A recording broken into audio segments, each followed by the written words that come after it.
is a beautiful night for baseball in downtown Cincinnati, and we welcome you to Great American Ballpark. The final meeting in this 2013 season between division rivals, the St. Louis Cardinals and the Cincinnati Reds. St. Louis outlasting the Redlegs last night in 16, so they have a 2.5 game lead over the Reds for the second wild card spot in the National League Central. Pittsburgh idle tonight. The winner has a chance to pick up a half game. And hi again, everybody, alongside Chris Welsh. I'm Tom Brenneman. It seems like we just left here after 6 innings over 4 hours of baseball last night. But Chris, time to forget about that and move forward.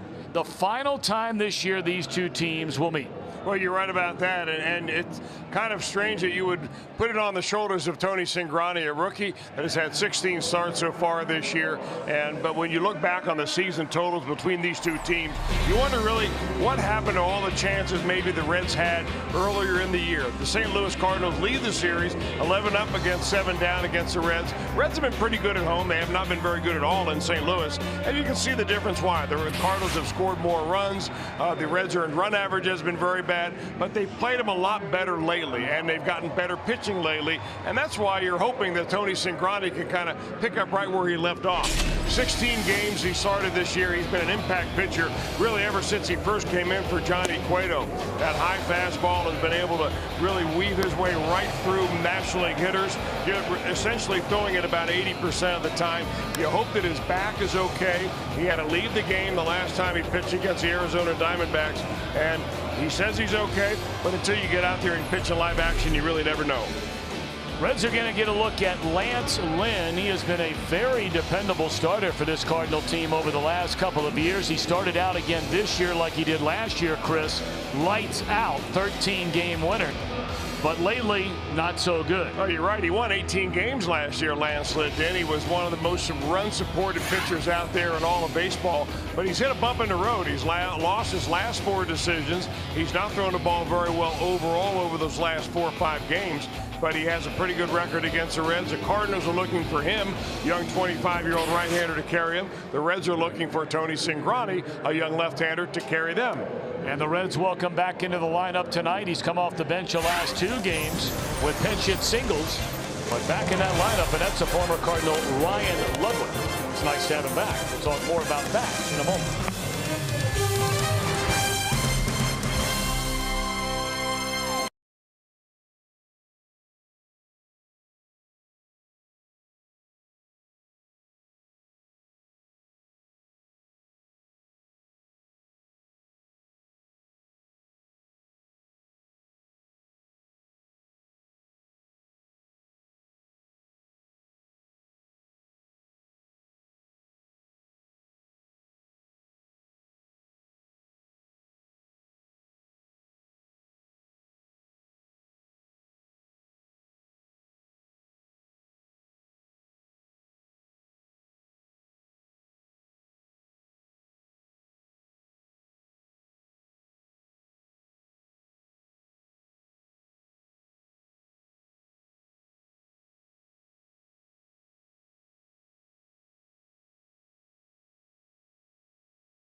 and the accounts and descriptions of this game may not be disseminated without the express written consent of the Cincinnati Reds.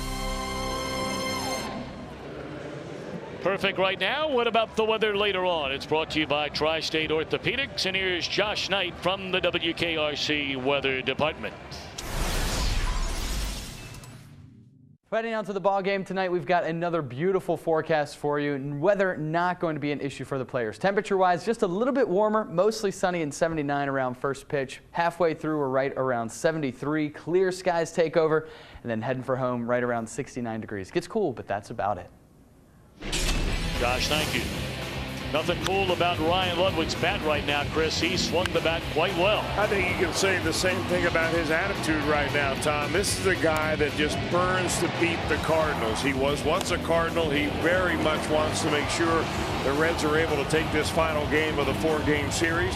He had a couple of hits his last 2 nights. Both times he was pinch run for by Billy Hamilton, and the place went nuts. Tonight, that probably won't happen, but we hope that he's able to get on base and maybe run on his own. Well, we're set to go. Mike Matheny will hand the ball to Lance Lynn. Dusty Baker and the Reds leaning hard on the lefty Tony Cingrani.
The Ford F-Series truck's a best-selling truck in America 36 straight years.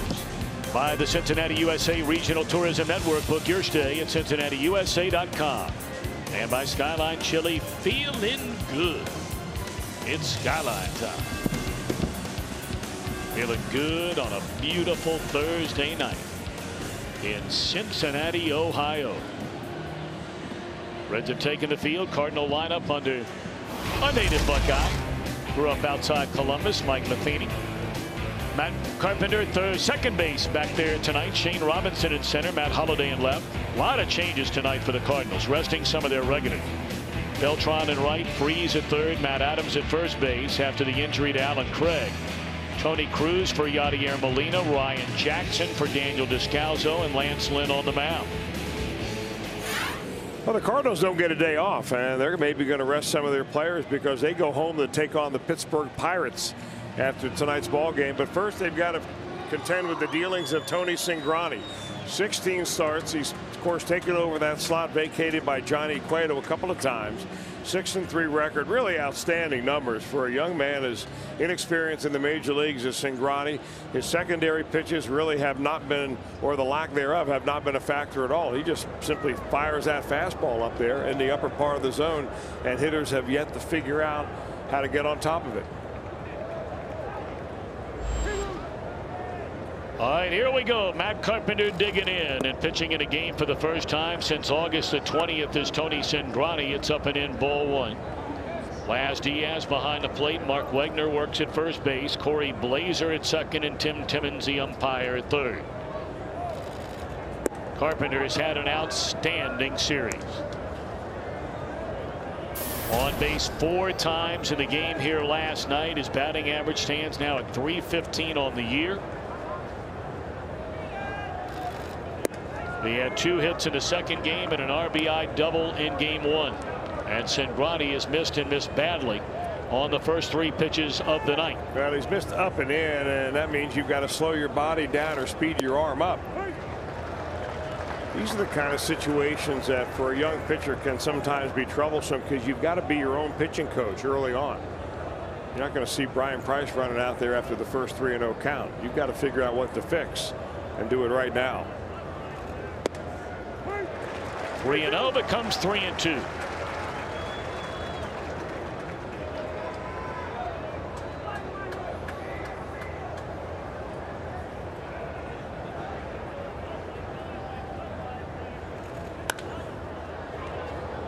That's a nice comeback at bat right there for young Mr. Cingrani.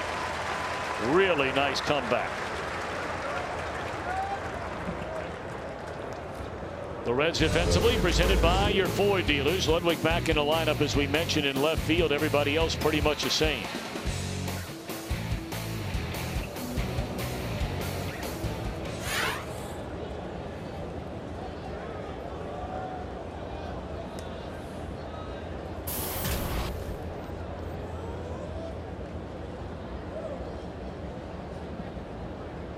Shane Robinson, his first start in the series, gets a nod over John Jay. Robinson in from the right side. Of course, Jay a left-handed batter.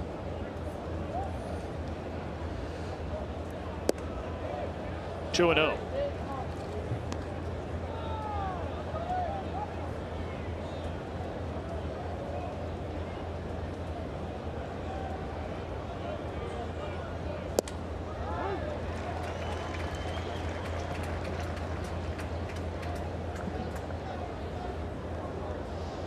Robinson in limited playing time, .279 batter, couple of home runs, 12 runs batted in. And 2-0 becomes 2-2. He's probably heard from every one of his teammates and coaches that the key to trying to hit Tony Cingrani, it hasn't been really very successful by anybody, is just make him get the ball down. Kozar charging on the run, gets a speedy Robinson by a half step. And the first 2 retired. Well, getting base hits against Tony Cingrani has been extremely difficult indeed. The league is batting .190 against him. We take a look at a changeup right there by Cingrani. You can see that kind of a modified circle change grip, but he essentially holds it with his 3 fingers just to take a little bit of speed off the baseball. And got a rare ground ball. I mean, when Tony Cingrani serves up a ground ball, it's almost, you want to put a little mark next to that on your scorecard. Zoom ball there from Cingrani.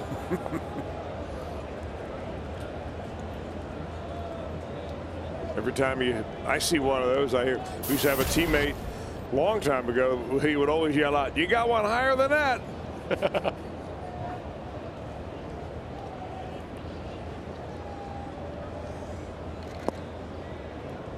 I'm telling you, the ball's moving all over the place, and sometimes too much. I mean, and that's oftentimes a left-hander that has that problem. The ball, you know, and you got to figure his arm's going to be live, having not pitched since August the 20th. That one just dumped into short right field, a base hit by Holiday.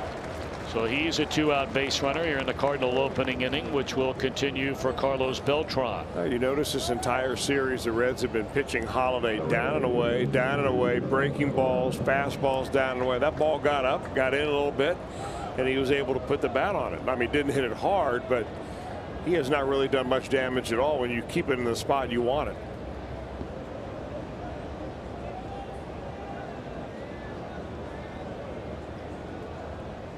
Beltran to switch batter. Wow, that had to hurt. Ground ball down to Frazier. And that's all for the Cardinals. A base hit by Holiday. He's stranded. The Reds come to bat against Lance Lynn when we come back.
Lineup reads as follows tonight. His team coming in looking for a victory, trying to make it 3 out of 4 over the Cardinals. Choo, Phillips, and Votto at the top. Bruce, Ludwig, and Frazier in the middle. Cozart, Hannigan, Cingrani the latter third. Lance Lynn, Chris, a hard guy to figure. There are games you see this guy and he looks virtually unhittable, as good as any pitcher in the league. And the Reds have seen a lot of those games against Lance Lynn. 3-0 against him. ERA 3.5. But he comes limping into this series, riding a 4-game losing streak. Yeah, you're right about what he's done recently. Here's what he's done against the Reds in his career. But he's a guy that fits the profile of a top of the rotation type starter. Big guy, 6 feet 5 inches tall, 250 pounds, very hard thrower, former #1 draft pick. The Reds are going to see a lot of four-seam fastballs out of Lance Lynn. Last year he had 18 wins. That was good for 4th in the National League.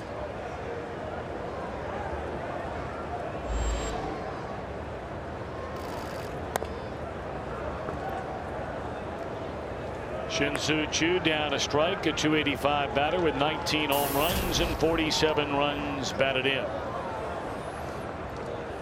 Reds 16 games over the 500 mark. Tonight they play their 141st game of the year. Carpenter to his right. 1 out.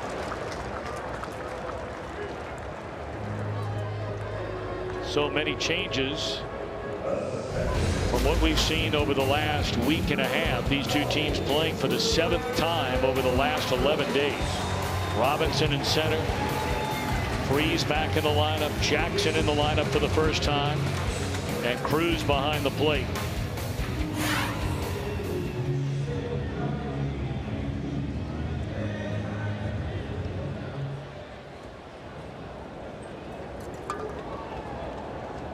Now Brandon Phillips. Ball 1 away. Picked up his 100th RBI, becoming the first Red second baseman to do that in a season since a Hall of Famer, the great Joe Morgan. And it came on that solo home run, which at the time gave the Reds a 1-run lead.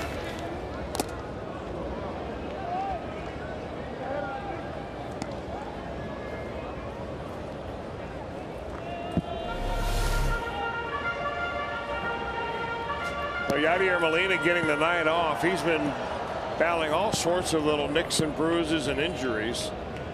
And Tony Cruz, welcome to Great American Ballpark, right in the old kisser.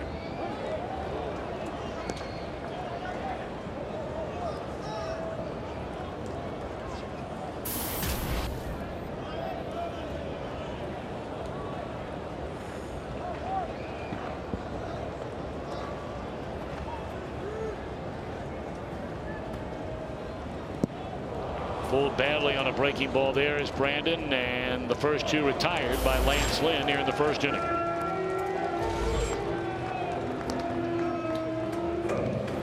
Take a look at Lance Lynn's power delivery right here. That's a breaking ball. You see how he really gets that middle finger wrapped around the seam and just pulls that baby straight down. That's a breaking ball that struck out Brandon Phillips, bouncing right on top of the plate. Keeps his head still. Good delivery by Lance Lynn. I mean, that's a solid, repeatable delivery. Uses his legs well.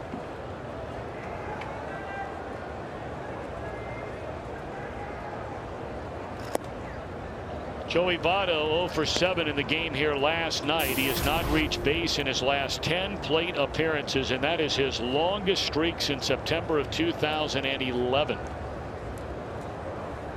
301 batter, 21 home runs, 64 runs batted in. A ball and a strike to Joey Votto.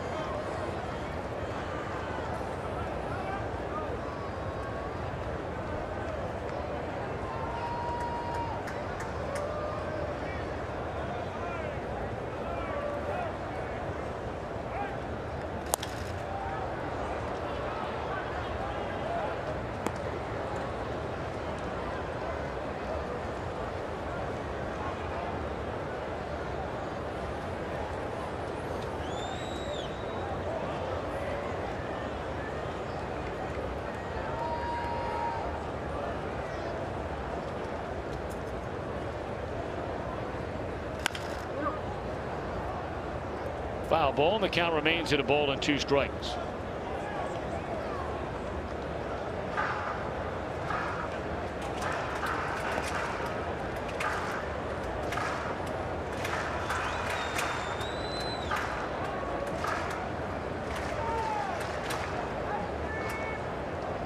Votto batting with 2 down and nobody on. Glad to have you with us on this Thursday night. And a 1-2 coming from Lance Lynn is a fastball low and away to even the count on Votto at 2-2. Reds welcome the Dodgers to town beginning tomorrow night. Night game tomorrow, day game Saturday, Sunday night game before they will embark on their final road trip of the year. The Cardinals get in to St. Louis later tonight. And already there in St. Louis waiting on them, the Pirates. 3-2 on Votto. We can only imagine. Mike Matheny was quoted after the game last night as saying it might be the biggest win of the year.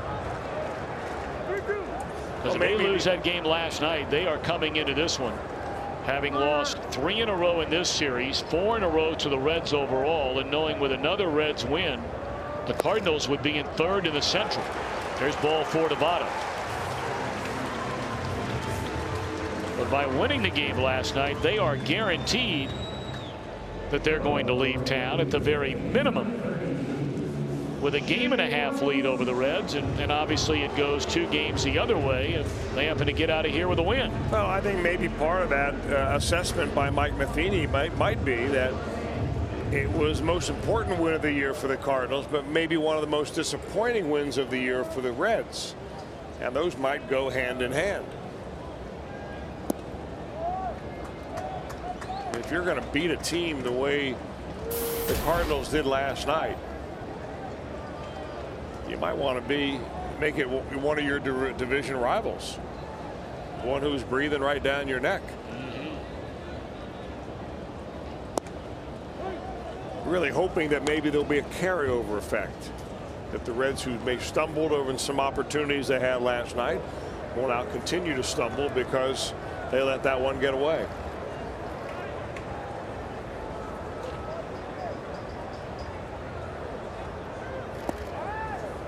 The middle of the lineup especially had a tough time last night. I mean, there are a lot of guys that had a tough time last night. You may remember from the Frazier single in the 6th inning. The Reds did not have another base hit until Shin-Soo Choo's 2-out broken bat flare into center came in the 12th inning. But the trio of Votto, Bruce, and Heisey collectively did not have a single hit in the game last night. And only reached base twice. 2 walks to Jay Bruce.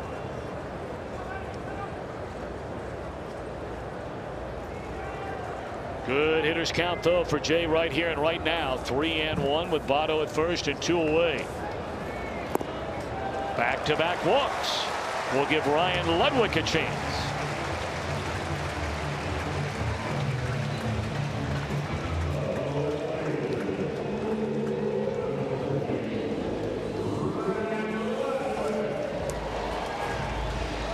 Ludwig, of course, did not start either of the last 2 games. Came off the bench each night with a pinch hit single, and each night Billy Hamilton ran for him. Each night Billy Hamilton stole a base, and each night Billy Hamilton scored a run.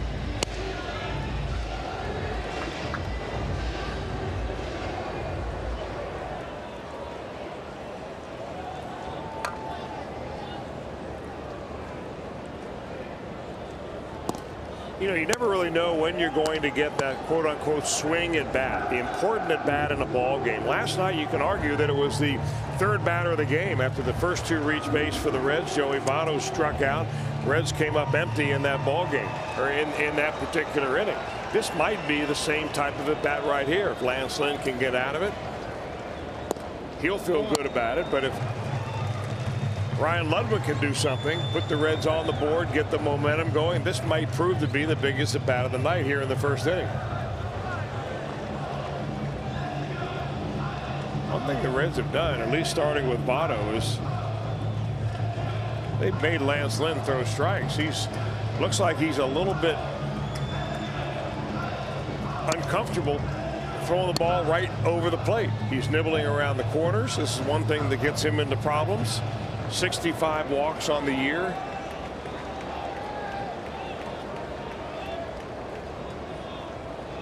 Big pitch right here. 2 balls and no strikes. Ludwig looking for something to hammer, and it's way off the plate inside.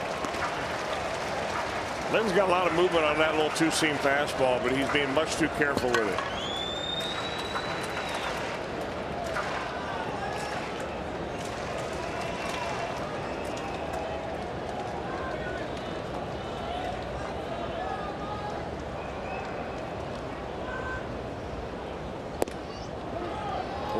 To Ludwig, so like a 2-0 count now in a 3-1 count. Hoping he gets something from Lynn that he can jump on. If not, it will give Frazier a chance. I guess you could hardly blame Lynn for not wanting to just throw the ball down the middle with a couple of runners on. After all, the last 2 games he's seen, runs have come so hard to get. He doesn't want to get behind.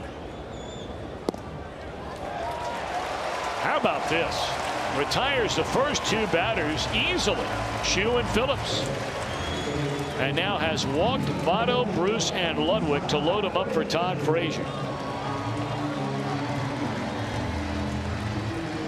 Now, this may sound crazy, but Todd Frazier has to be ready to swing the bat on the very first pitch. I mean, it's got to be right down the middle. It's got to be in his zone, so on and so forth. But he's got to be ready to pull the trigger, because the first pitch he gets right here might be the one that he can drive.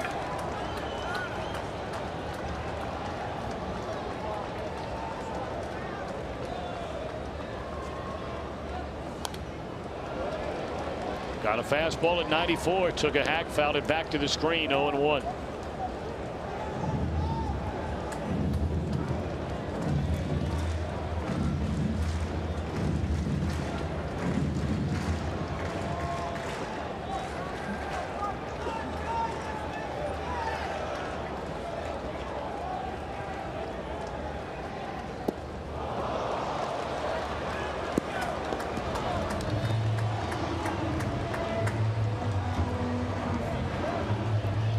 Pitch nowhere near the strike zone and just not picked up at all by Frazier. He swings at this like it's going to be right over the plate, and when you lose your hat, you're moving your head.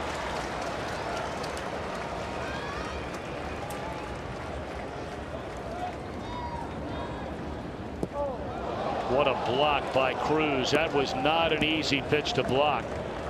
Far into the left-handed batter's box, it looked like, from up here. Boy, he just buried that thing with his chest protector. That was probably where he wanted that pitch. I mean, given the fact the way that Frazier has a tendency to chase, he's probably thinking, I know that I want this ball down in the dirt. I don't want to give Frazier anything that he can hit. Probably come right back with it again.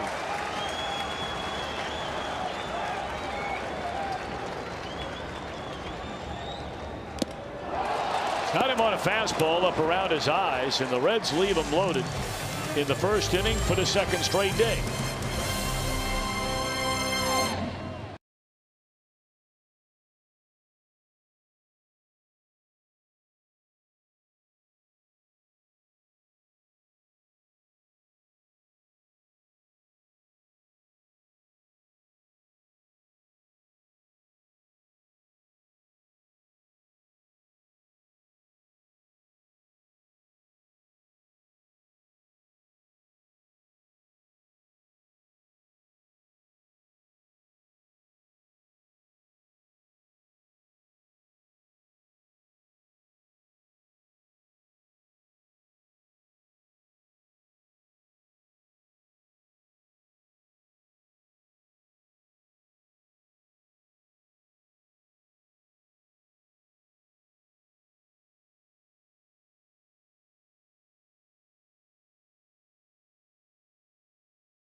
Expected of tight end Jermaine Gresham this season. Read Al McCoy's latest piece on the Reds and see who's back in uniform for the Ohio State Buckeyes in week 2 of the college football season. All the coverage comes your way on FoxSportsOhio.com.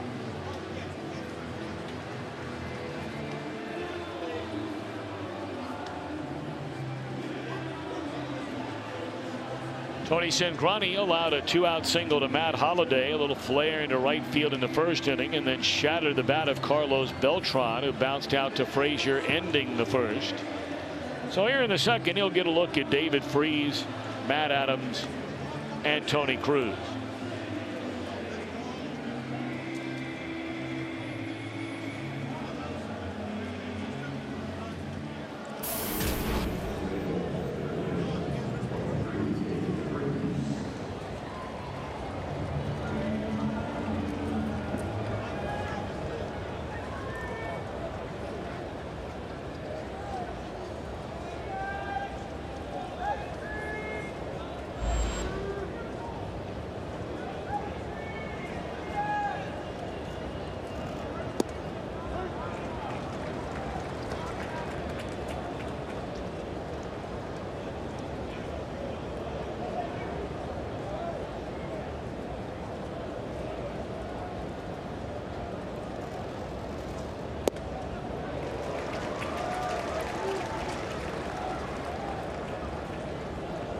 Oh, and 2 on Freese, who is back in the lineup. You may remember he started the first game of the series, did not have a good night.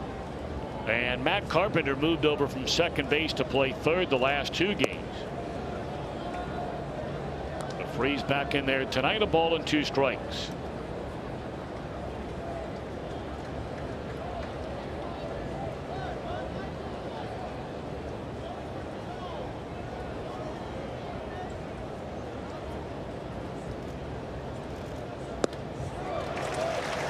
Cingrani with his first strikeout of the night. It just looks so good you can't lay off of it, and you almost know that it's coming because he throws it about 80% of the time. Look at the grouping of where those fastballs are. Up and in, just challenging David Freese. He chases one out of the zone. That's about as simple as pitching gets right there.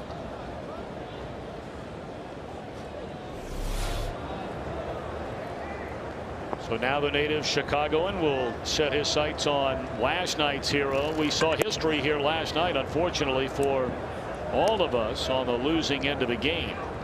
But Matt Adams became the first player in the history of Major League Baseball to hit home runs from the 14th inning of a game on.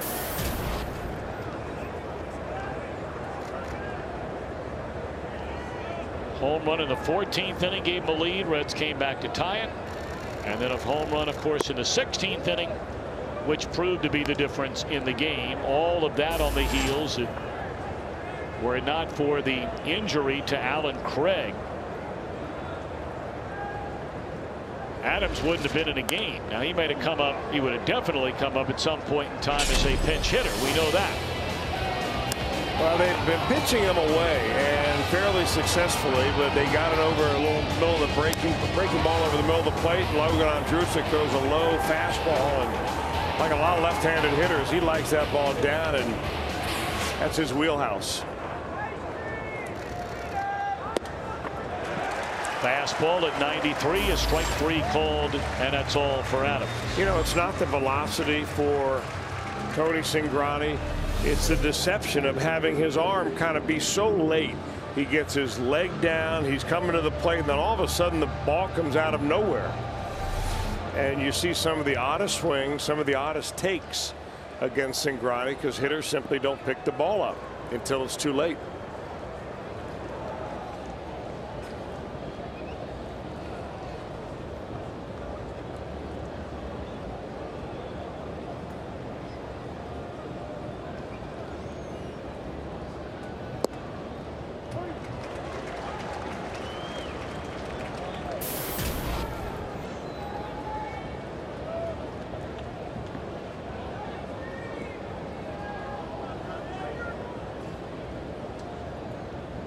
Oh, 1 to Cruz.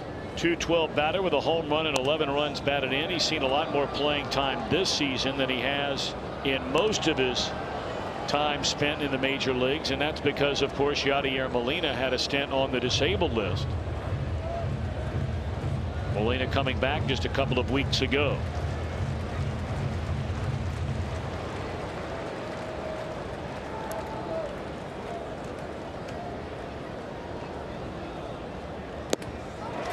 And Cingrani fans the side. Cozart, Hannigan, and the pitcher coming up. Scoreless game.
Toyota sign during our game tonight. Gary Price from North Bend, Ohio will win the Tundra here at the ballpark. And register for your chance to win. Just stop by your Cincinnati and Northern Kentucky Toyota dealer.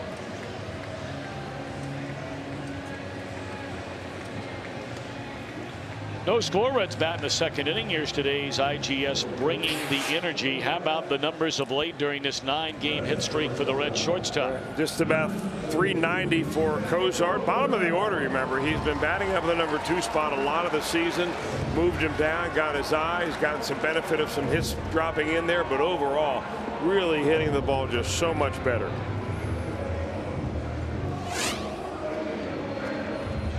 And I'm wondering, Tom, I mean, some people have brought this to my attention that his hitting streak started about the time that we ran his special sequence on the CBTS Tech Talk. Really? So the Tech Talk you might magic. have guys lined up outside this booth by the time you're ready to get out of here after the ball game tonight. I mean, there might be some Cardinal guys that are going to be lined up outside this booth. Retired Cardinals only. Maybe we'll get the Mad Hungarian Al Grabowski over. He could use a little streak. The Mad Hungarian. Boy, was he fun to watch, wasn't he? Yeah, he really was.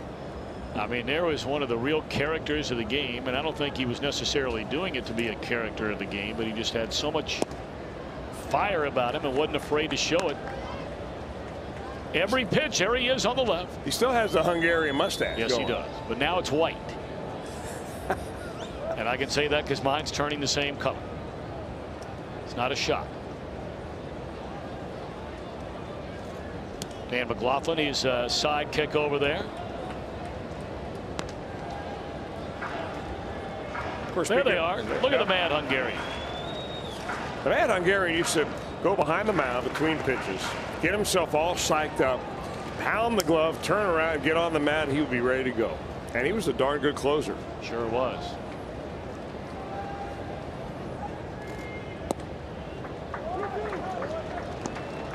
For those of you not old enough to remember, this was between pitches.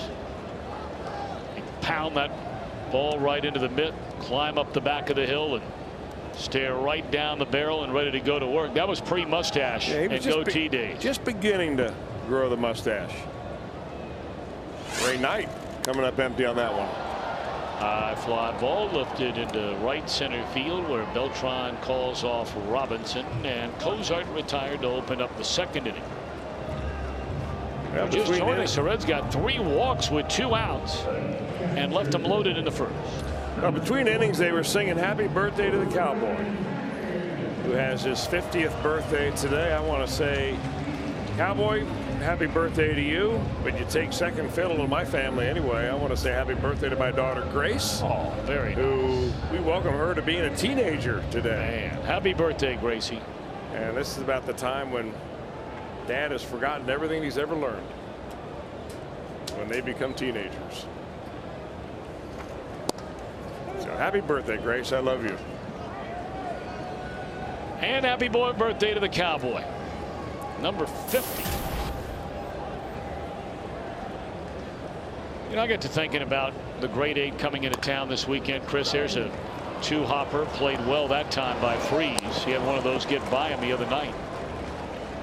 But you know, the grade 8, they're rolling into town tomorrow night to celebrate the big weekend for Joe Morgan. All those guys, either in their late 60s now, early 70s in some cases. That's hard to believe, isn't it? It really is. Well, we're fortunate all of them are still with us. We are. Boy, they have fun when they get together too. You know, it's not only the grade 8, as you know. I mean, you've been around these guys a lot more than I have. But, you know, when you get a lot of the pitchers from those teams together, those are some guys that had a lot of fun about. Gary Nolan. I mean, who's more fun to be around than Jack Billingham, right? And Gary Nolan. Bunted first base side. Cingrani will win the foot race to the bag. Now that's how you may remember he injured his back against Arizona trying to leg out a bunt hit when he hit that bag very hard. And here he is his first time tonight, as if to say, I'm just fine. Hey, the guy's an athlete. I mean, this is the perfect push bunt right here. And all he's got to do when he gets it down is beat the pitcher to first base. Yeah, he got the call exactly right, did the first base umpire Mark Wegner. In fact, Lance Lynn actually misses the bag with his left foot as they kind of get tangled up right there. That guy can run. He can really run. He's just a good athlete. Yep. Really is. You should see him take batting practice.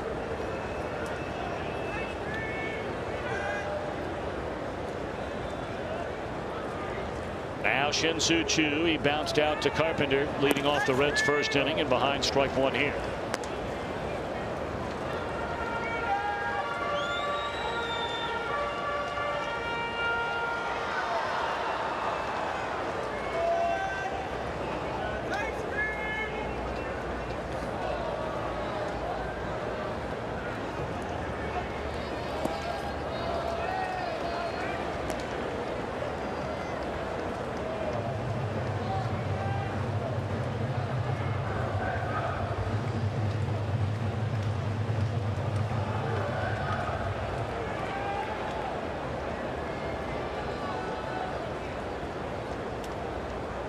Two out, one on. Choo behind in the count and no balls, 2 strikes. Cingrani's running and has just stolen the base. How about that? Now there's a guy who's trying to take it to the opposition right there. Well, they weren't paying any attention to him at all.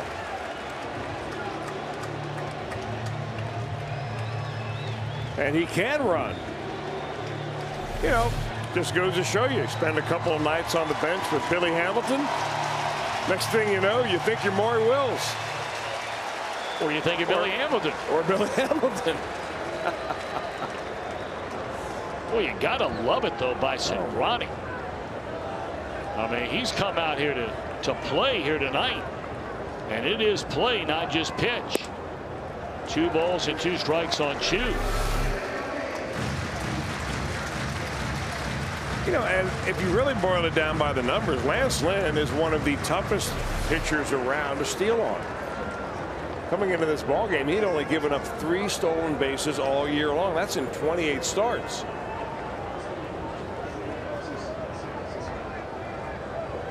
Two and 2 on Choo. And now 3 balls and 2 strikes. Hey, what changes the entire at bat for Choo now? Notice how aggressive Lance Lynn was early in the at bat. When Cingrani was on first, figuring, well, it's going to take at least a double to score Cingrani. I don't have to worry about giving up a run. Now he's got to worry about giving up a blue pit somewhere.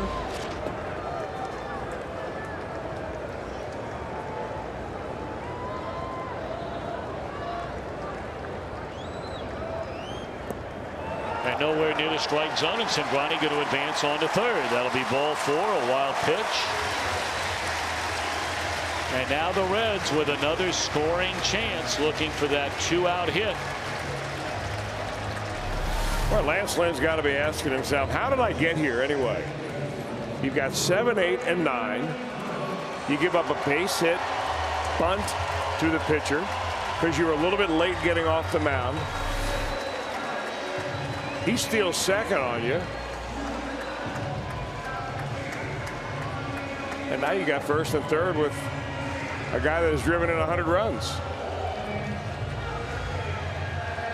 I was wondering for a minute there, Chris. Now you tell me something might be going on out there on the mound. The middle infielders, the catcher and the pitcher, are all standing there on the mound, and all of them were looking into the dugout, sort of motioning their arms around and around, like you'll see sometimes in basketball. Like, let's speed up the clock here. Let's go. I don't know if I've ever seen that before. No, I haven't either. That was very bizarre. I thought they were calling for a trainer. Ball 1 to Brandon Phillips.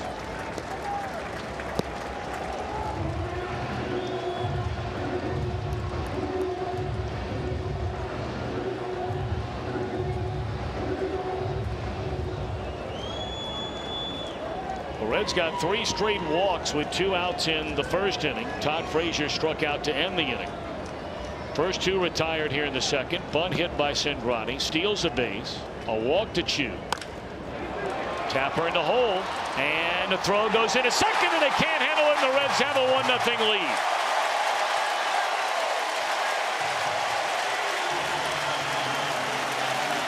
Put the bat on the ball. We were talking about that with Joe Morgan before the game tonight. You never know what might happen. Oh, you're exactly right. I mean, you talk about a scratch run. Reds have not hit a ball out of the infield, but there's the first run of the ball game. Ryan Jackson unable to make a good throw to the second baseman covering right there. Matt Carpenter can't pick it out of the ground. And the Reds take advantage.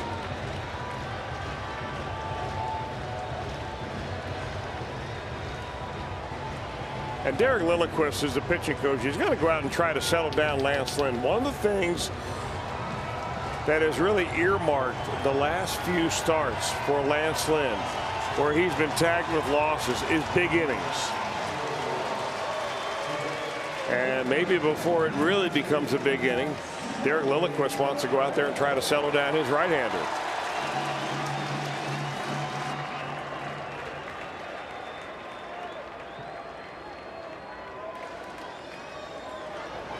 So give Brandon Phillips his 101st run batted in on that infield hit. And now Joey Votto walked his first time up, checks his swing, and they appealed. It's ball 1.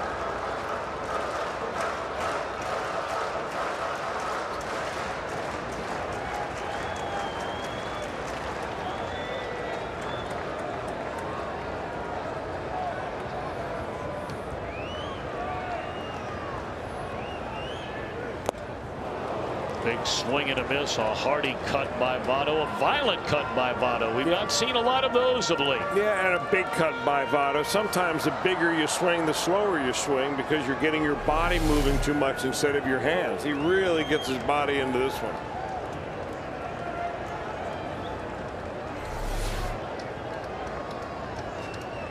We usually see him only take one of those per at bat.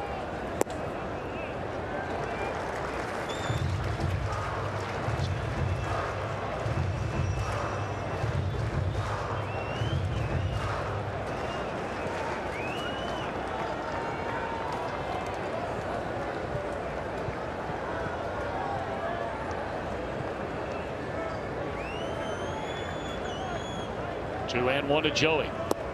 All 3.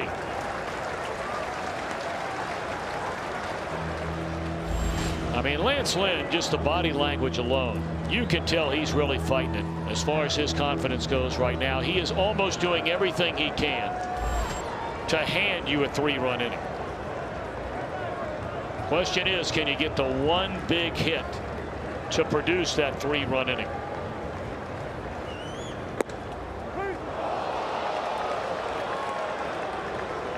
I mean, here's a guy out there, and he's getting ready to throw pitch number 51. And we're in the second inning. He had the bases loaded. He had to strike out Todd Frazier to get out of it. He almost left with excitement when he got out of that inning. And here he is right back in another troubled spot. 3-2, runners go. Foul back out of play. Now, of course, if the guy is giving your team the chance a couple of times early in the game and you don't break through, we have seen many cases where, for whatever reason, little burst of confidence, the guy gets it rolling. Yeah, that's true. He could get it rolling, but how much longer can he keep it rolling when he's already at 50 pitches?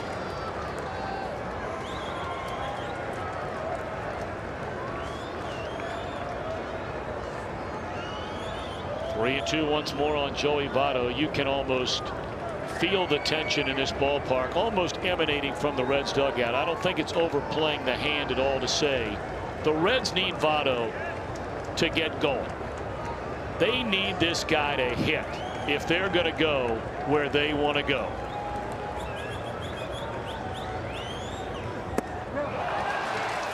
One 1-0 ball game. We go to the third.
Well, 1-800-ELK-OHIO. Head-to-head down the stretch in the Central. We know the Reds and Pirates have 6 against one another. The Cardinals will play their final 3 times against the Pirates. Tomorrow night, that series begins at Busch Stadium. So the Pirates have 9 games left against the Reds and St. Louis. I don't think anybody's going out on a limb, any of these 3 teams, feeling as though they have a legitimate chance to win the division. Obviously, the Pirates believe it. They're in first. The Cardinals believe it because they're a game back and they're getting ready to go toe-to-toe with the Bucs starting tomorrow night.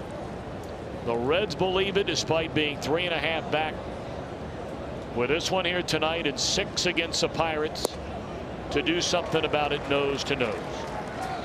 It might come down to the final day of the season. Well, the 6 games that we showed you that the Reds have left with the Pirates are 6 of the last 9 games of the season. Reds will finish up a 3-city road trip. Goes through Milwaukee, Houston, and then Pittsburgh. Then they'll come home and they'll host the New York Mets for 3, and then they'll finish up with 3 at home against Pittsburgh. So you got to figure those last 6 games against Pittsburgh, there'll be a lot of going back and forth in those.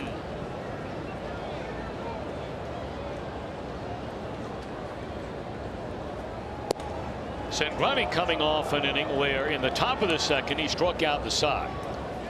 In the bottom of the second he single-handedly ignited the scoring inning. Had a bunt hit with 2 outs. Became the first Reds pitcher since Bronson Arroyo in 2008 to steal a base. Went to third on a wild pitch. Scored on an infield hit.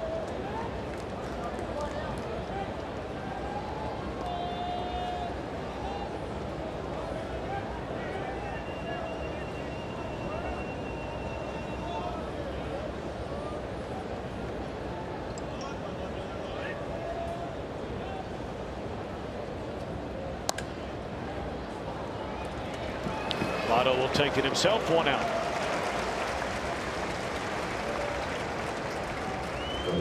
Well, local college football is coming your way on Fox Sports Ohio Saturday. Don Treadwell and the Miami Redhawks go down to Lexington to take on the Wildcats. Kentucky stunned over the weekend by in-state rival Western Kentucky. Don't miss a kickoff Saturday at noon on Fox Sports Ohio.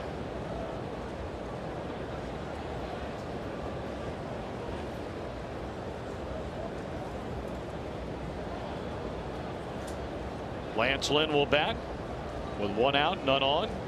4 hits and 45 at bats for the big right-handed batter.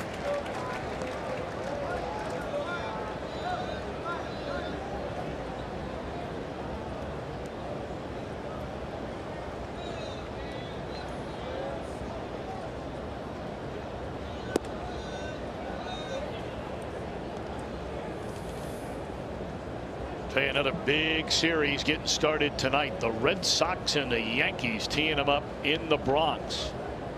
Yankees have all of a sudden come back from nearly the dead to get right back in the thick of things. Not so much in the American League East. They're 8 behind Boston, but they are right there in the wild card race, just 5 games back.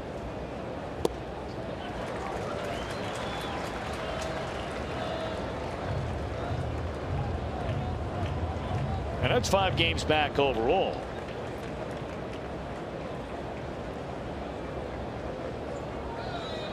Of the leader, but they're only 2.5. There's a swing and a miss behind the second wild card spot. That would be Tampa Bay. 4 strikeouts now for Tony Cingrani.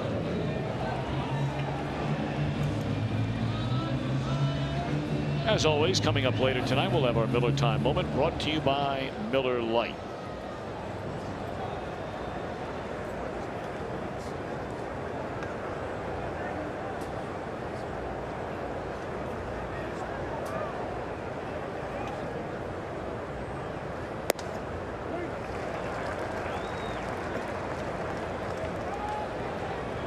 Oh, and 1 to Matt Carpenter. He flied out to the left fielder, leading off the game. That was after he got ahead in the count, 3-0. Cingrani came back to 3-2 and got him out.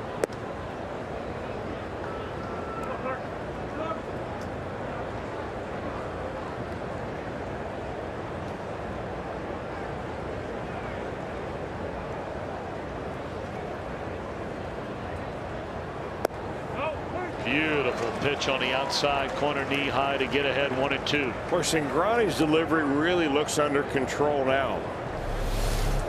Nice and slow, getting his foot down. That arm whips around.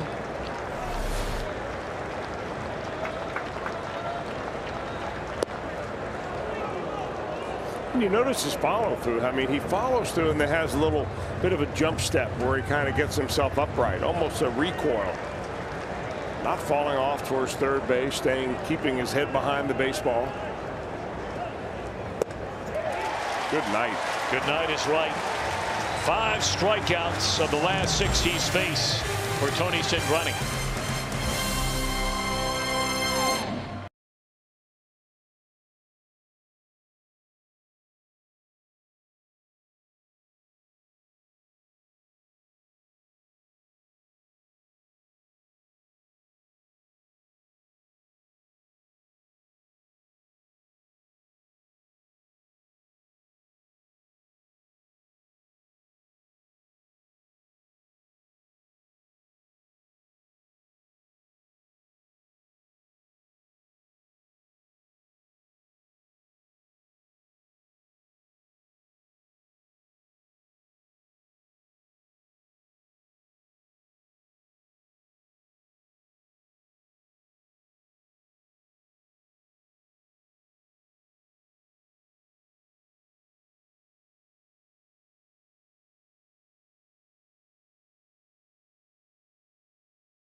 '75 World Series handled by Cesar Geronimo.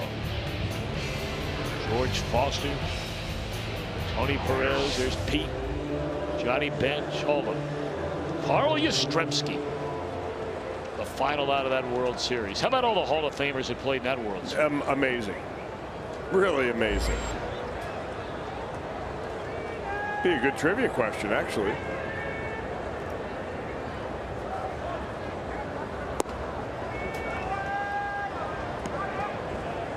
Of course, you bring up that World Series to the folks in Boston, they'll give you, Freddie Lynn didn't play. You know what I mean? You get that all the time. I've heard that 1,000 times. And also the rain that allowed Don Gullett to come back and pitch. Yeah. What did they get, 3 days of rainouts or something like that?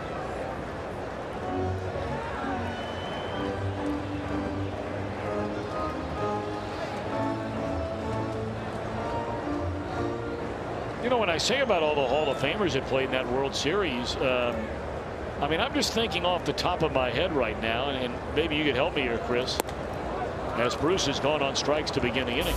The only 2 Red Sox that are in the Hall of Fame, if I'm not mistaken, that played in that World Series were obviously Carl Yastrzemski and then more recently Jim Rice. Carlton Frisk as well. I beg your pardon. Thank you. All right, so 3 of them. That's pretty doggone good on one team. Of course, on the Reds, you have Tony Perez, you have George Foster, you have Johnny Bench. Pete Rose would be in the Hall of Fame. He's not. I mean, Tony Perez, Joe Morgan, Johnny Bench. Pete Rose would be in the Hall of Fame, and maybe one day will be in the Hall of Fame. And maybe one day Davey Concepcion. He should be. Yeah. I think you talk to most people who have really taken a look at the numbers and stacked them up against the other shortstops that are in there, and there is very little debate that he is deserving of being in the Hall of Fame.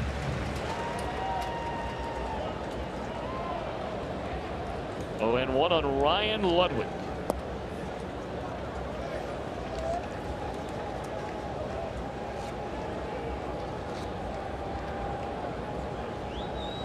Four strikeouts in the game for Lynn. Boy, 2 of those have been huge strikeouts to end Cincinnati threats. Broken bat by Ludwig. You got Frazier with the bases loaded in the first inning, and Votto with 2 on to end the second. Yeah, and those 2 strikeouts were peculiar because they were both high fastballs. Lynn likes to live down in the zone for the most part, but he went upstairs out of the zone against Todd Frazier to get a strikeout, and he went upstairs, way upstairs against Joey Votto, who chased a bad pitch for a strikeout too.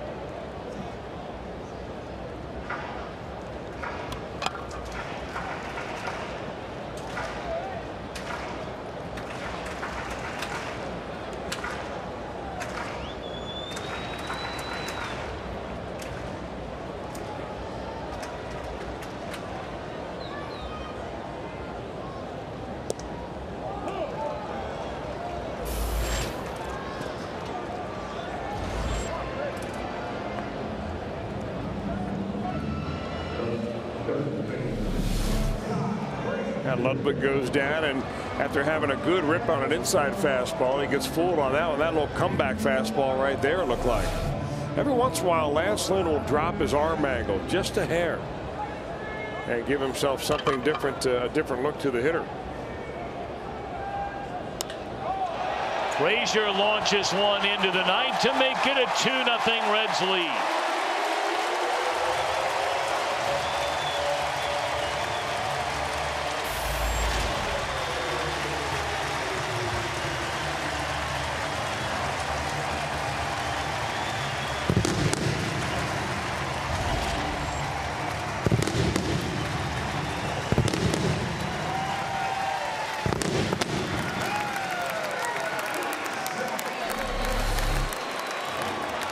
Look, not even a fastball right there. Looks like a sidearm slider that just hangs down and in, and Frazier's all over it.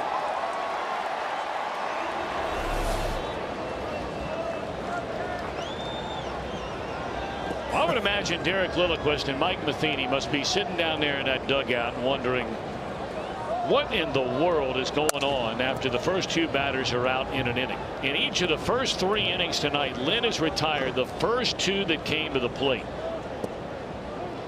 In the first inning, he then proceeded to walk the bases loaded. He allowed a bunt hit to Cingrani, who wound up scoring in the second. And now back-to-back strikeouts against Bruce and Ludwig. A bomb to Frazier. Oh boy.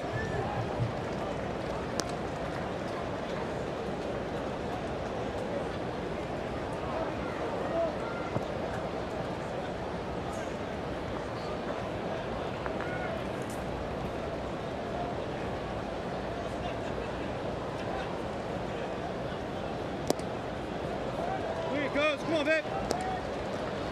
2-2 on Cozart. I mean, the percentage of a team scoring with 2 outs and nobody on in an inning is minuscule. And of course, those numbers are crunched in every situation imaginable in Major League Baseball. There's a high hopper that gets by the shortstop, who tried to play it on a second bounce. And as soon as that happened, you knew Ryan Jackson was not going to throw out Cozart. Well, he's setting himself up for a backhand where he's going to have a short hop, grab it, and fire it. You get yourself in a position where you can throw the baseball.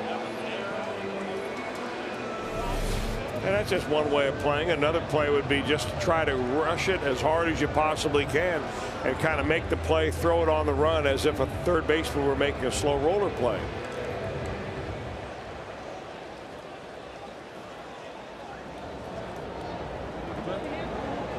Now Ryan Hannigan, he bounced out to David Freese, his only at bat.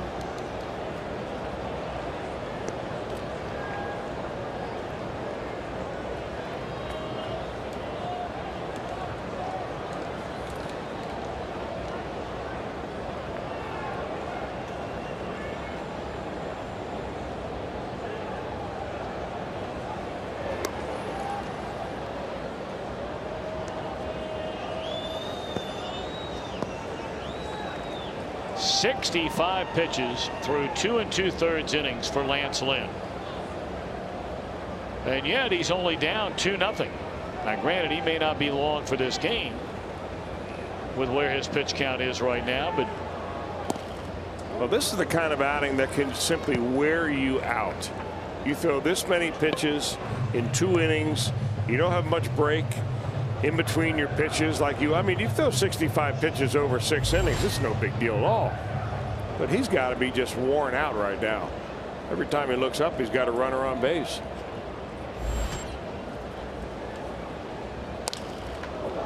look out. That one get Chris Byer down there.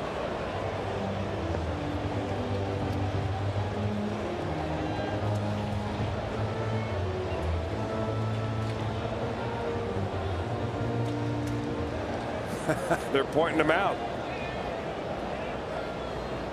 Everybody else in that dugout is behind that protective screen. Spire right there at the top step.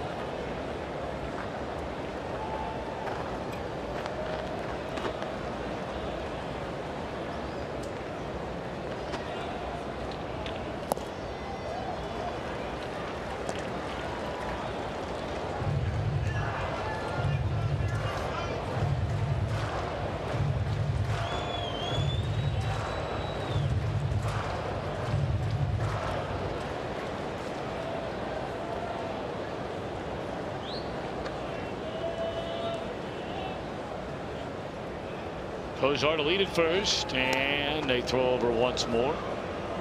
Well, they're paying a lot of attention to a guy who has not attempted a stolen base this entire season. Not one.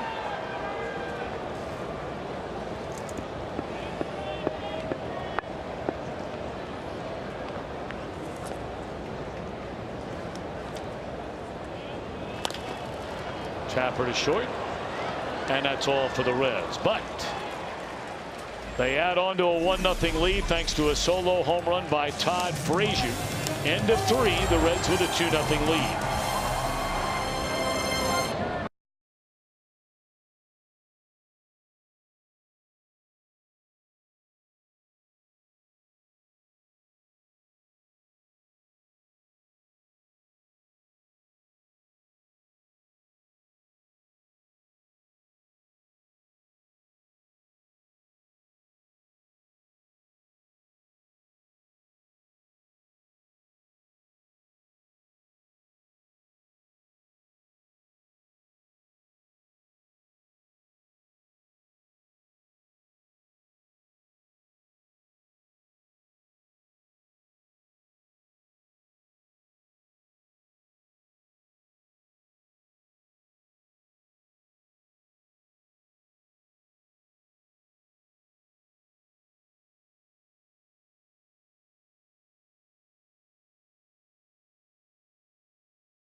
Going back to 1950. Since then, who holds the Reds record for most successful stolen base attempts to start a career? It's a good question.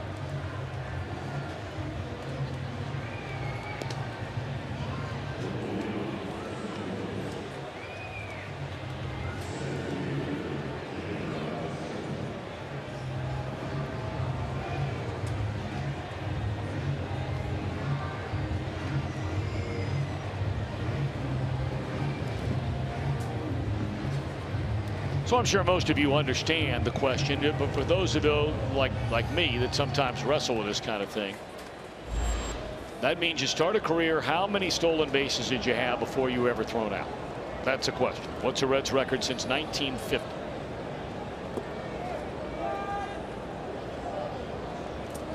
So we need the name and the number?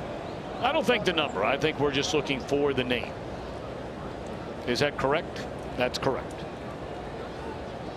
See, I just turned to Joe Luckup and he's the answer man. Okay. He didn't give me the answer. No, he's not giving me the answer. He just gave me the answer as to whether it was just the name we were looking for or the number. So who are you throwing out there? I would have no idea where to start. Well, you can start with Eric Davis. That'd be a good guess. What about Barry Larkin? Be another good guess. What about Leo Cardenas? Maybe. You have to come up with the Reds? Okay. Yes, you do.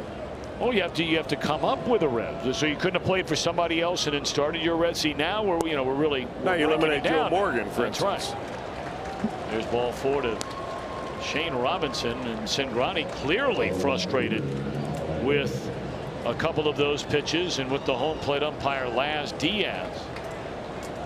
It's only the second base runner of the night against Cingrani, and the other is coming to the plate right now. Holiday had a 2-out single in the first inning. It's only a 2-0 Reds lead.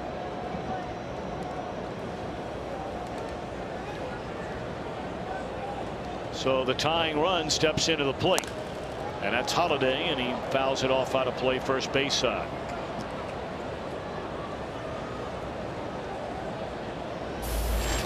We had a good time before the game today, Chris. You, the birthday boy Jeff Brantley, and myself had a chance to sit down, a little question and answer. Took some pictures and met a lot of really nice folks. That's one of the nuggets, if you will, if you want to call it that, of being a Reds season ticket holder. And Cingrani has Robinson in a rundown where Kozar will apply the tag. Robinson was toying with him out there, like, come on over, will you? And Cingrani lifted his leg, gave him a little hesitation, gave him the great move that he has, and he has picked off his 6th.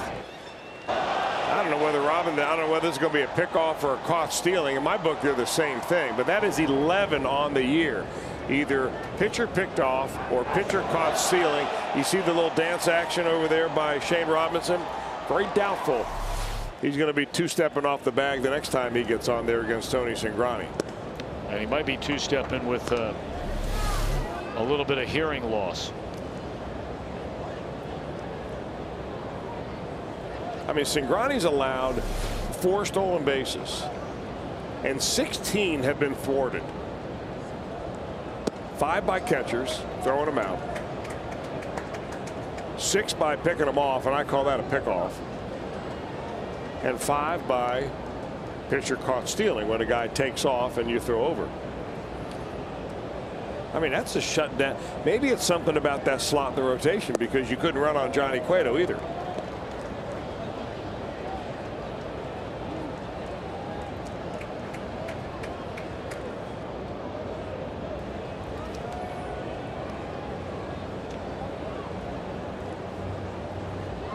Three-1 to Holiday. Back-to-back walks in this inning by Cingrani.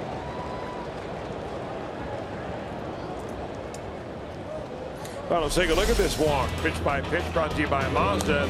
Comes right after him with an early fastball right here, and then that begins to overthrow a little bit. And when Cingrani misses, he misses up, he misses away. You see Ryan Hanigan trying to zone him back in. He's got a 3-1 count, and he's way out of the strike zone right there. So he's not figured out a way to kind of either slow his body down or speed his arm up in order to get better extension towards home and get that ball down.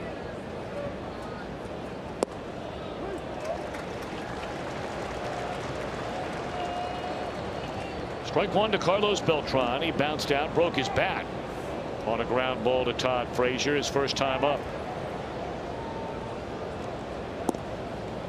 We are in the top of the fourth inning. The Reds have a 2-0 lead over the Cardinals in this, the fourth and final game of this week-long series.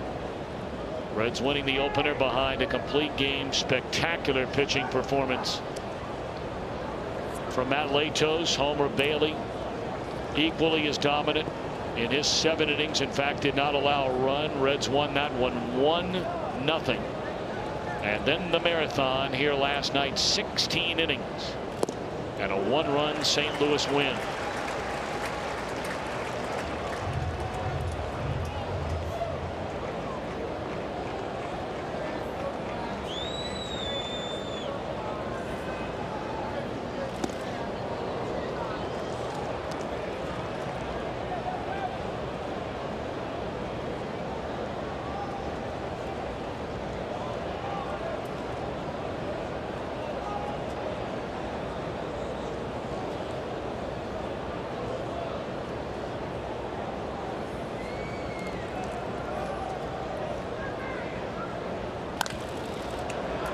Double play ball here, and that's all for the Cardinals.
The greatest second baseman in history.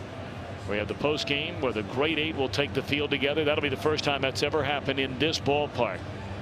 We'll have the fireworks show after the game presented by Corson Fire and Security, and a night you'll never forget. 381 REDS. Visit select Kroger locations. You can log on to Reds.com/tickets. All those guys will be here tomorrow night.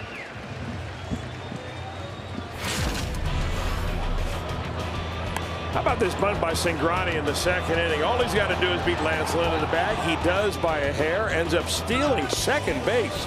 First major league stolen base for Cingrani. Only one behind Billy Hamilton. And he ends up coming around to score on that misplay by the shortstop.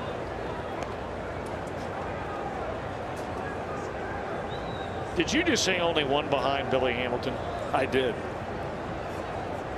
Very perceptive. He's going to try it again, and he's going to get barely thrown out at first base. Wow. What a Tony weapon. Cingrani is already tied for second on the Reds team with 3 bunt hits. He has as many bunt hits as Chris Heisey. Hits. And he is tied for the major league lead in bunt hits by a pitcher with Andrew Kashner of San Diego. You know, he kind of slips about halfway down the line right there. That may have cost him a base hit. I think it's safe to say that there are a few of the Redlegs position players that might want to get in the cage with Tony Cingrani if they're looking to kill a little time. And that's not taking a shot at anybody. I mean, last night was an illustration of that, if there ever was. Big fella making it look easy up there, Chris. There's a drive. Straight away center field. That baby is gone by Shin-Soo Choo.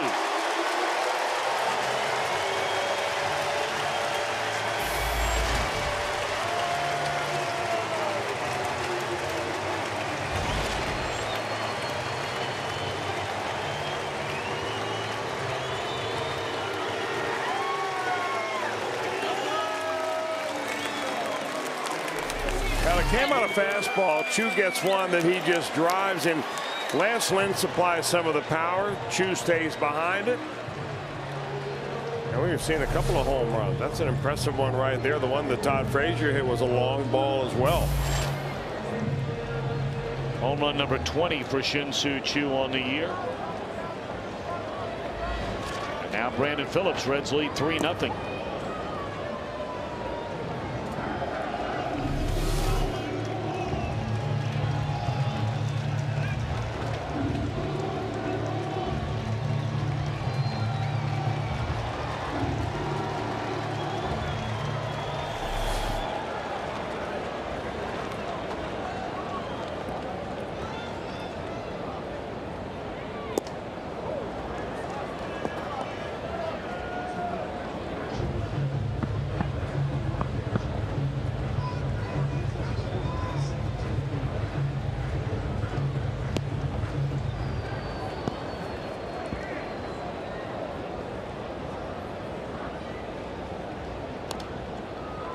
Still 0-2 on Brandon Phillips. Brandon struck out in the first inning and an RBI infield single on a chopper deep in the hole at short with runners on the corners. That got the Reds on the board in the second inning, plating Tony Cingrani. Frazier the home run in the third, and now Choo plays long ball to deep left center here in the bottom of the fourth. Tapper down to third. That's a fair ball. Freese with a throw and a tag made by Adams.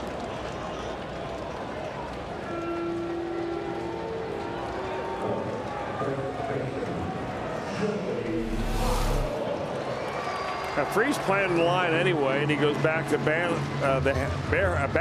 And I'll tell you who has some pretty good actions around first base is Matt Adams. You can question whether he got the tag on Phillips though before he got the foot down.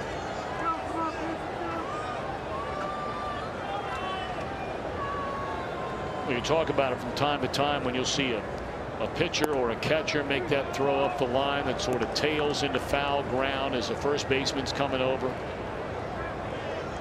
But when you see a play like that where Freese's throw forces a guy like Adams to make the tag, where Phillips is 200+ pounds racing as hard as he can up the line, that is an injury just waiting to happen. When that first baseman has to stick that left arm out in the air to put on a tag.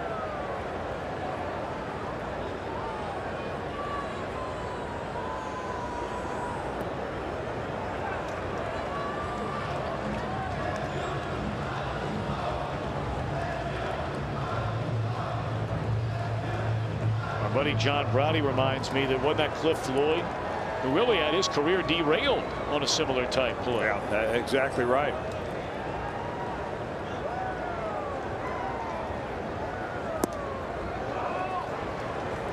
That guy was a dangerous hitter, man, when he first came to the big leagues. Well, he ended up with a plate and about 8 screws in his wrist. Never was quite the player that he was prior to the injury. I also saw a compound fracture of a second baseman with the Padres named Juan Bonilla. Same thing happened to him. I mean, it was just a grotesque injury. High fly ball in a short left center field, and Robinson and Holiday both kind of staring at it, and Robinson to get it. Shin-Soo Choo with a home run, extending the Reds' lead, now 3-0.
The lineups, features, you hear from the players, and so much more. It's Reds Live pregame is presented by Ray St. Clair Roofing.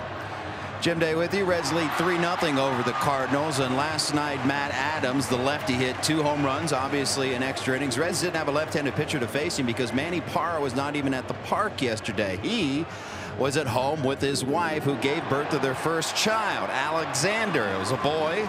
And Parra's back tonight, and they said both are doing fine. So congratulations to the Parra family. And even better news, guys. Mark Berry, we've documented his struggle all season long, battling throat cancer.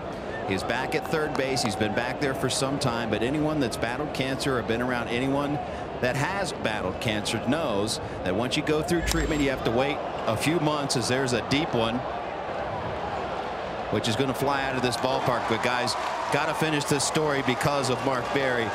He finally had his scan today after months after his treatment, and he is 100% cancer free.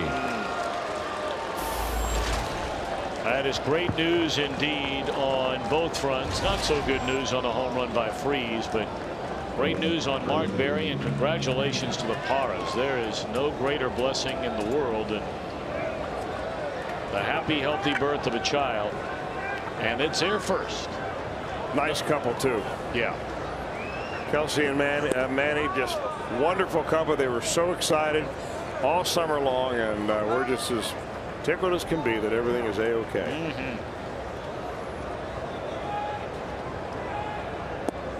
So tonight is the first game, but little Alexander is checking out from the hospital. So, I mean, if there's ever a game you got to go out and win, this would be the night. Reds with a 3-1 lead after the home run from Freese, just his 7th home run of the year. That ball hit a long way out by where Choo hit his home run.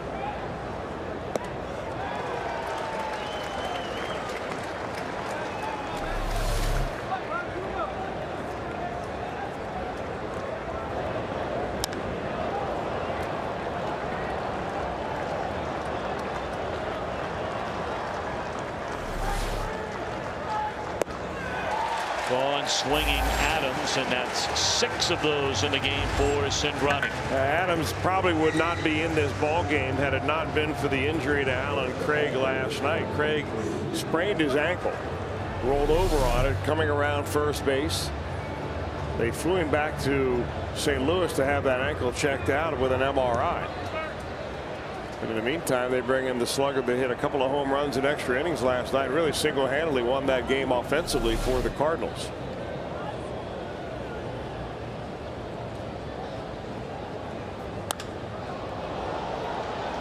That ball hit a ton, but Choo will have room in front of the wall off the bat of Cruz. 2 out.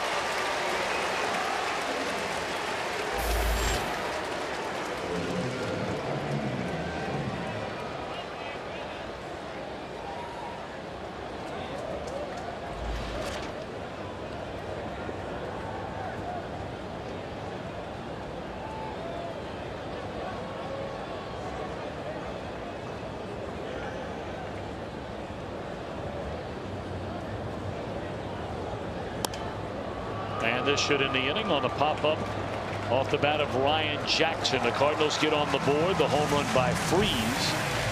Reds lead, middle of the 5th, 3-1.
As your #1 mobile app for live baseball. For more details, you can go to Reds.com or text @BAT to 31826. A big couple of birthdays. We talked about the Cowboy turning 50. That's nothing compared to this duo.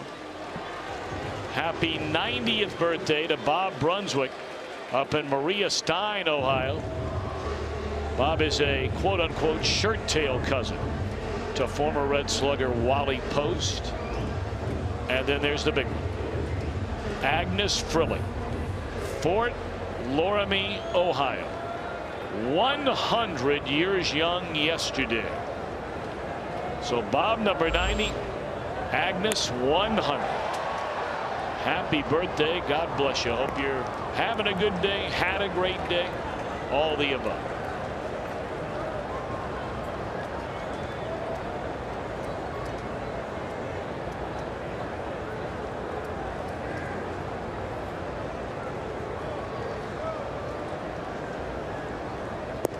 Jay Bruce leads things off here in the Cincinnati 5th inning. Bruce has walked and struck out. He'll be followed by Ludwig, who has walked and struck out, and Frazier, who has struck out and homered.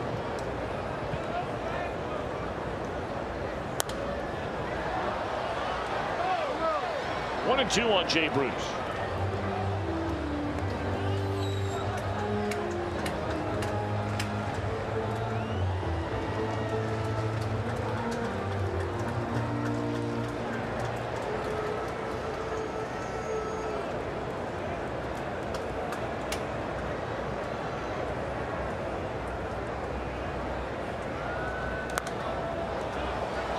Do it again at 1 and 2.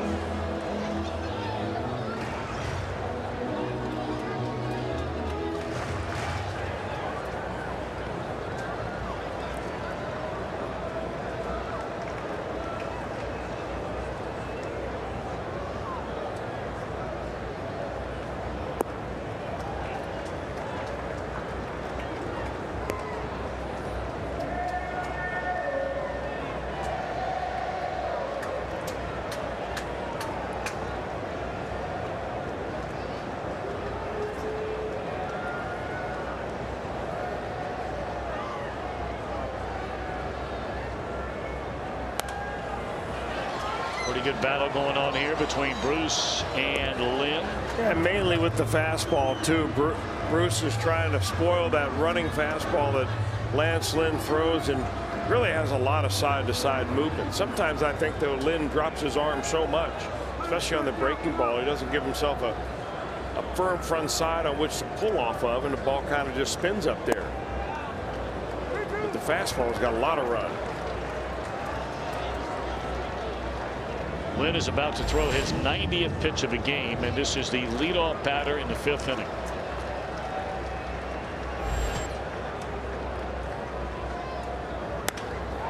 Straight away center field, and Robinson will watch it fly.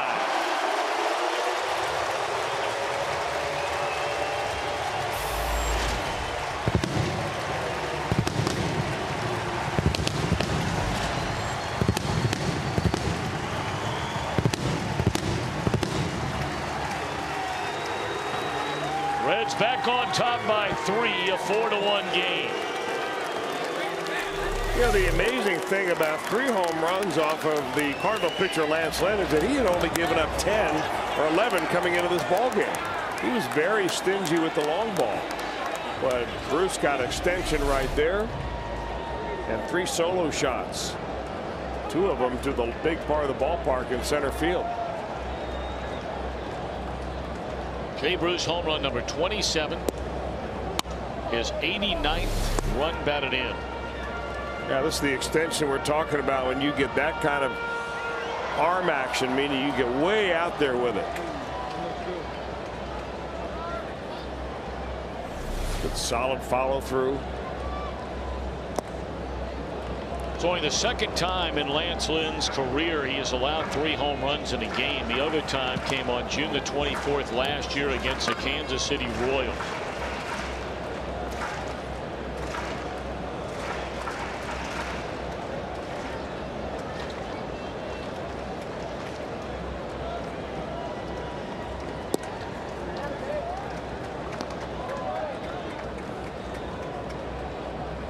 First time tonight the Cardinals get their bullpen busy. Of course, everybody got a chance to come out of that bullpen for both teams last night.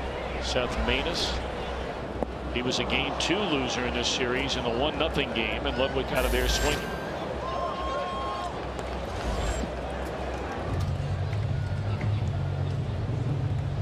Six of those tonight for Lynn, who averages almost a strikeout per inning on the season. Well, he came in with a lot of strikeouts per inning. He came in also with a lot of walks per 9 innings. And he's not disappointed. He's walked 4. He struck out 6. Of course, the Reds have sandwiched or crammed 3 home runs in there, too. Frazier hammers a pitch, but this one will bend foul. Golly, Dave, was that ball kissed by Frazier? Yeah, he was ready for it. I mean, the first home run that he hit came on the very first pitch he saw after he struck out with the bases loaded. And it was a breaking ball that he hung on the inner third of the plate. That time Lance Lynn says, I'm not going to hang a breaking ball. I'm coming after you with a fastball. And Frazier was ready.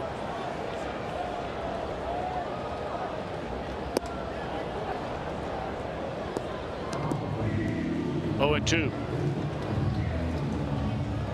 Well, make no mistake about it. When the Reds have seen the Cardinals, you know, up until the last 5 games these 2 teams have played, I think everybody would agree the most hardcore Reds fan in the world is there's a base hit in the left field. I mean, it looked like the best team on the planet.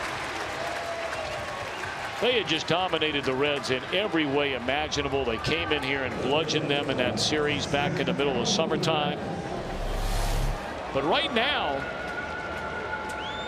there's a little bit of panic that is starting to settle in for those that follow the Cardinals on a regular basis. And what I mean by that, you know, back in St. Louis, all the talk is about this Cardinals starting rotation and about what they are not doing.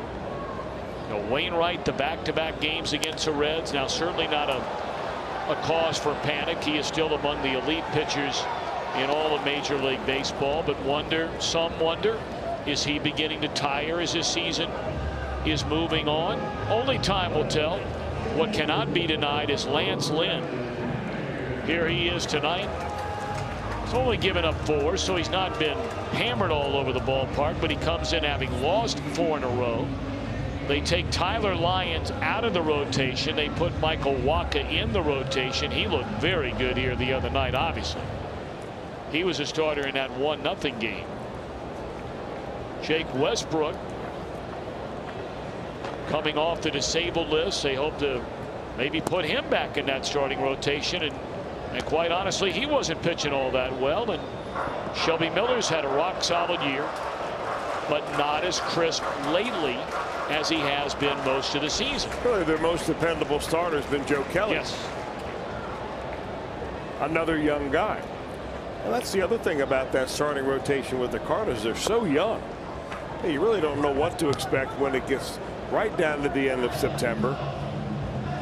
Really hairy, needing some games. The one thing the Cardinals do have going for them is that they play a lot of games at home towards the end of the year against teams that do not have very good records. And they've played well at home.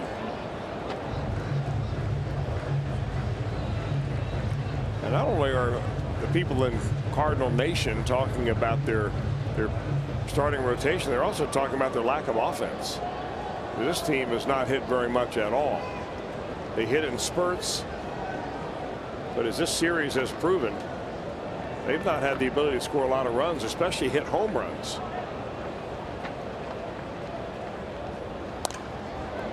It's a nice play by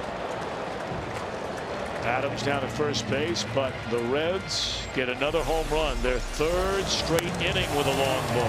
Frazier, then Choo, and now Bruce.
Reds had a 1-0 lead when they came to bat in the 3rd inning, and Todd Frazier launches one of the seats in left field. Shin-Soo Choo straightaway center in the 4th. Cardinals got on the board. David Freese in the same general vicinity leading off the 5th inning. That's the only Cardinal run of the game, and the Reds get that one right back when Jay Bruce, 3 of the 4 home runs in this ball game have been hit to the deepest part of the ballpark. 4-1 Reds at the end of 5. Well, we're giving you a little while to think about our AT&T trivia question tonight.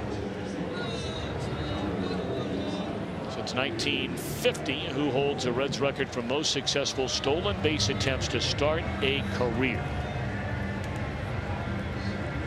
Well, you named Barry Larkin as one of your guesses. He was my first guess, and I give you the credit. I'm not going to take it because when you guessed Eric Davis, I had to pick somebody else. Okay. And because they played together, that was the first name that came to mind. Because without the qualifier, Joe Morgan should have been the guess, right? Right. Well, you had the qualifier, Yes. of course, was you had to come up through the Reds organization. Yes. Be called up out of the minor leagues.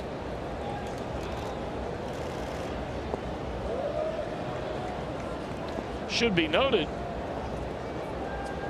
that without the qualifier, you know who the answer would be? He's playing second base right now. How about that? Brandon Phillips came over from the. How many did he originally do? the Montreal Expos, then the Cleveland Indians, and then the Reds. So to start his Reds career, he would be the record holder. Right? Right. Told you. Joe Luckaby's the answer man. He's a little bit tired, but he's the answer man. Well, when you pose the questions, you should be able to know the answer. So he's a question man and the answer man, all wrapped up in one. And he is tired. Check swing and a miss by Brock Peterson, the pinch hitter. He's out of there on strikes. 7th strikeout of the game for Tony Cingrani. Come on down to the Holy Grail of the Banks tomorrow night, 6 o'clock. Test your Reds knowledge, win some great prizes, and who knows, you might end up on Reds Live. Be part of the fun on Friday at 6 at the Holy Grail on the Banks. So the night is over for Lance Lynn. Came in having lost 4 in a row with an ERA of nearly 5. He gives up 4 earned runs in his 5 innings of work tonight. 7 hits, and very fortunate he wasn't completely blown out of the gym when the Reds had a couple of chances to do that early in the game. They had the bases loaded in the first inning, didn't score. They had a run in, a couple more on in the second. That went into right center field. It'll go to the wall, and this will be a 3-base attempt for Carpenter, and successfully sliding in with a triple, his 6th of the season. Well, he has 46 doubles.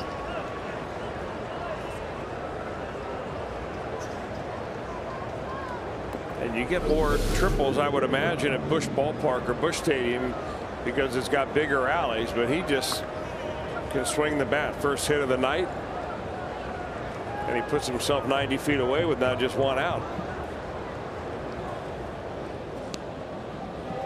Well, Cingrani has been a strikeout pitcher since coming into the big leagues. Very upset about allowing that base hit to Carpenter.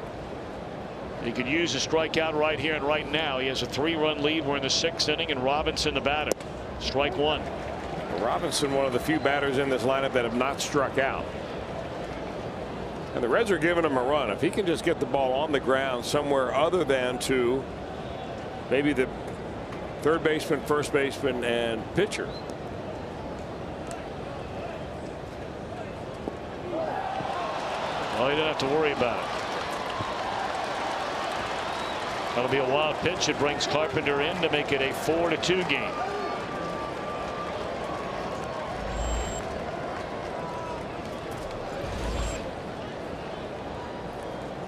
That's the difference between staying at second base and stretching it into a triple. And the play was happening right in front of Carpenter as he went into second base, so he realized as he was heading in there whether he was going to stretch that baby into 3 or not. That one dropped down the right field line. That's a good play by Jay Bruce, keeping Robinson at first base. Well, now all of a sudden the Cardinals, they get a triple, they get a wild pitch, they get a base hit, and they bring the tying run to the plate in a game that has seemingly felt like the Reds have been in total control and total command. You know, and sometimes that can be very misleading because every pitch it seemed like Lance Lynn was laboring. Every inning he's got runners on. He's getting behind in the count. You know, the Reds are hitting home runs, although they're solo home runs. You hit 3 home runs, you'd think you're up by 7. So Brian Price realizes it is not as comfortable as it appears. He's going to go out and put a little momentum stopper out here just to kind of give Tony Cingrani a breather. And while we have a minute with Brian going back to the dugout, I would like to correct myself, and I thank Jim Day for pointing that out. We were talking about that World Series and the Great Eight coming into town and the World Series against Boston. I had said that, you know, Boston fans always say, well, Fred Lynn didn't play. It wasn't Fred Lynn. It was Jim Rice that didn't play in that series. Okay. Freddie Lynn did play in that series. You were probably caught by Twitter. Probably. Won't be the last time.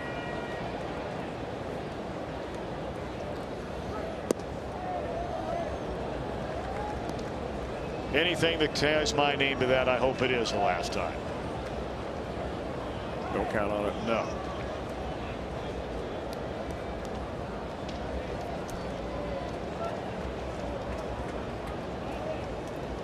One and 0 the count on Matt Holliday.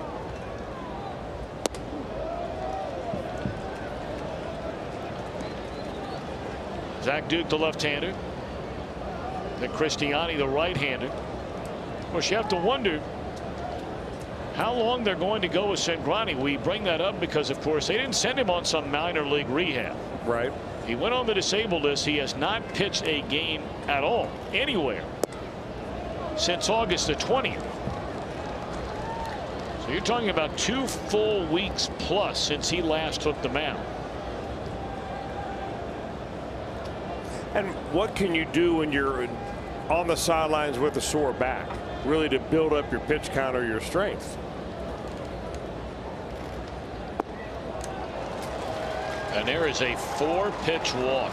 So after striking out the pinch hitter to lead off the inning, the Cardinals have put 3 in a row on base against Cingrani. Well, Dusty Baker just instructed Ryan Hannigan to take his time, but go out to the mound, talk to Cingrani, and in the meantime, I think that he and Brian Price, Dusty that is, are going to decide what they want to do. Remember, in the batter's box right now, you've got a switch hitter in Carlos Beltran. So Price will check who's ready, and Beltran will figure out whether he's going to hit right-handed or left-handed. I guess they're going to leave Cingrani in, yes or no. Nope, Dusty's making his way up the dugout steps right now. So that's all for Tony Cingrani, his first outing back after injuring his back on August the 20th. He was cruising right along in this game. The only mistake, a solo home run to David Freese in the 5th inning. Struck out the first batter here in the 6th, but then a Carpenter triple. A wild pitch brought in a run. Robinson singled. Holliday walks. And Tony will lead. He's not happy about it, but he did a whale of a job first time coming off the disabled list.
All down on Fox Sports Ohio, called Reds Live, brought to you by King's Honda in the King's Auto Mall. Visit KingsHondaUSA.com.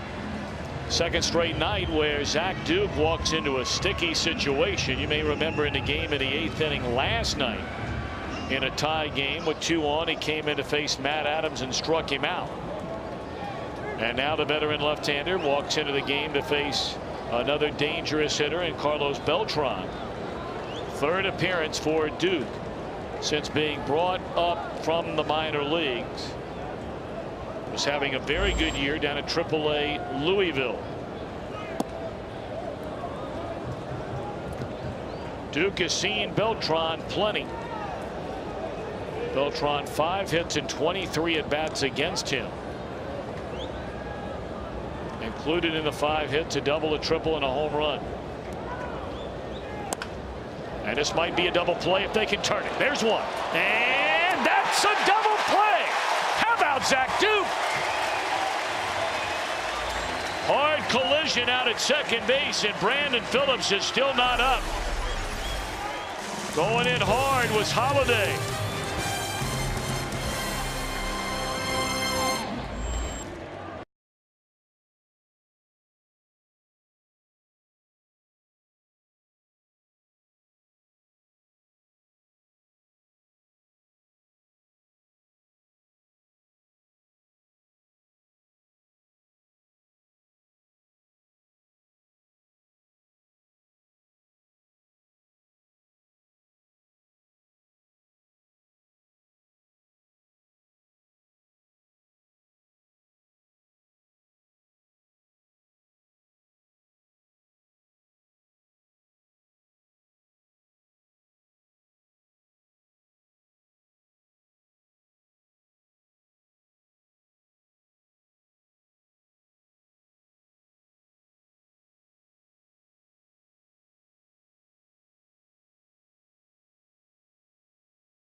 .576 Cincinnati Reds World Championship teams will reunite the next 2 days right here at Great American Ballpark as part of Joe Morgan weekend. I mean, think about that. Just look at that a second, that picture. Johnny Bench will be here. Ken Griffey Jr. Peter Edward Rose, Ken Griffey Sr. Peter Edward Rose. Tony Perez. George Foster. Cesar Geronimo. Davey Concepcion. They'll all be here tomorrow night. A post-game ceremony after the game. They'll be here again on Saturday when they unveil the statue of Joe Morgan. Tickets are available for every game. This weekend with the Dodgers in town, a Joe Morgan celebration here at Great American Ballpark. We'd love to have you come down.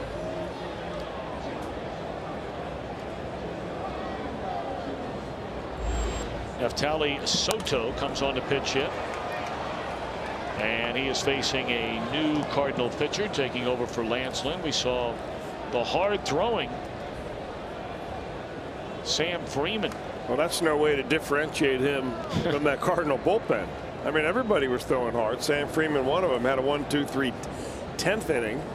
All fly balls off this left-hander. He went right through the middle of the order to Phillips, Votto, and Bruce last night in the 10th. Yeah, he's just not as big as those other guys, but he's not another native Texan. He's got a big arm. Seems like they've yeah, they have pretty much monopolized pitching out of Texas somehow. I don't know how they've done it, but they've done a pretty good job. Well, here's today's whiff, brought to you by Head and Shoulders, now with a hint of Old Spice. It was Tony Cingrani back in the 2nd inning.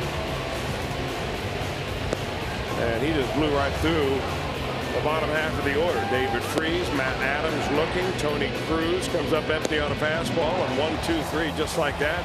He punches out the side. And that is our whiff, brought to you by Head and Shoulders with a hint of Old Spice.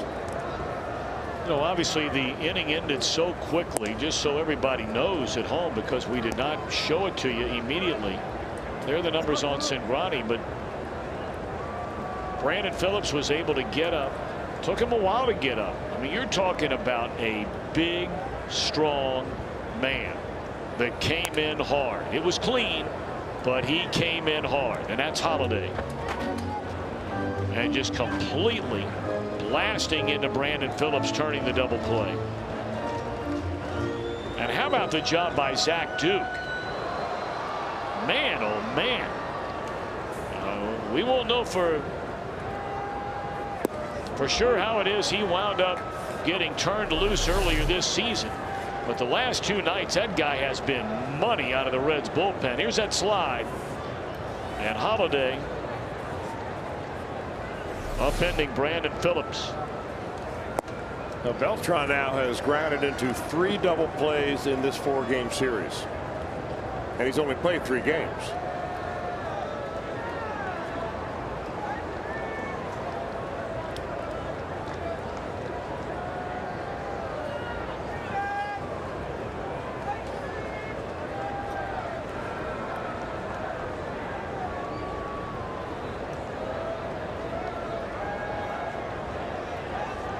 Reds holding a 4-2 lead. Back up the middle and into center field. A base hit by Choo. 3rd time he's been on base tonight. Retired his first time up. He has since walked, homered, and now singled. And here comes Phillips. Hanging right in there against the left-hander.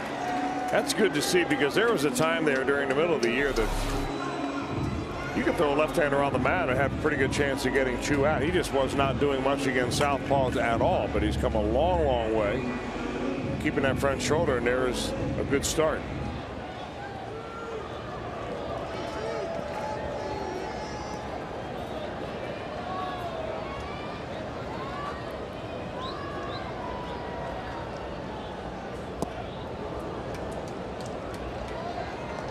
Phillips in the game 1 of 3 had an infield hit to knock in a run, his 101st RBI. That came in the 2nd inning.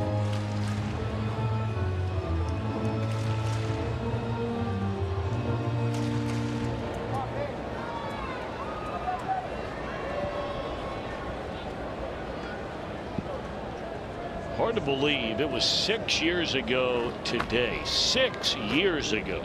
My, oh my, how time flies.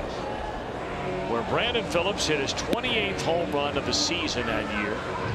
That was a new club record by a second baseman. On that same night, Joey Votto hit his first major league home run.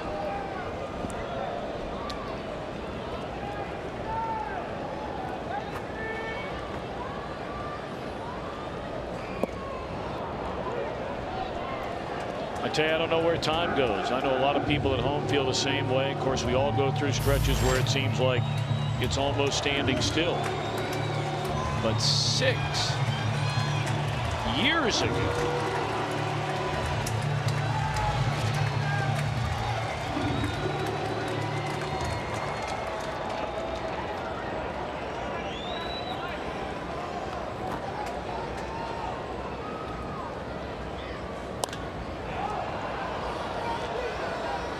Second baseman backpedaling, Carpenter, and that's the 2nd out of the inning. So Votto will bat with 2 away and Choo at first base. Reds with a 2-run lead.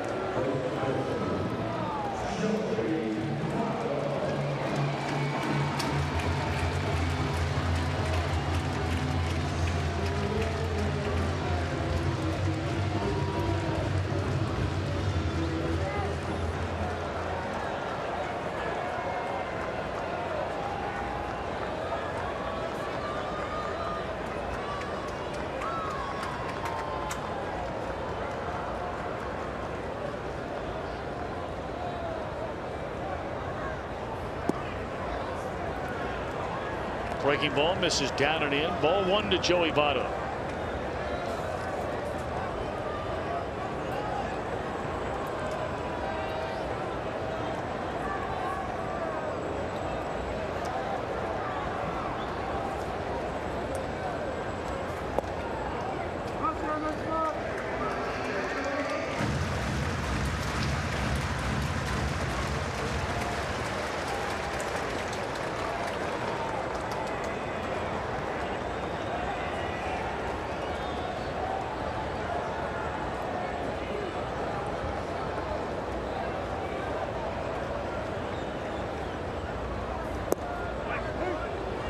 Joey Votto was one of 3 players who took an 0 for 7 in last night's ball game.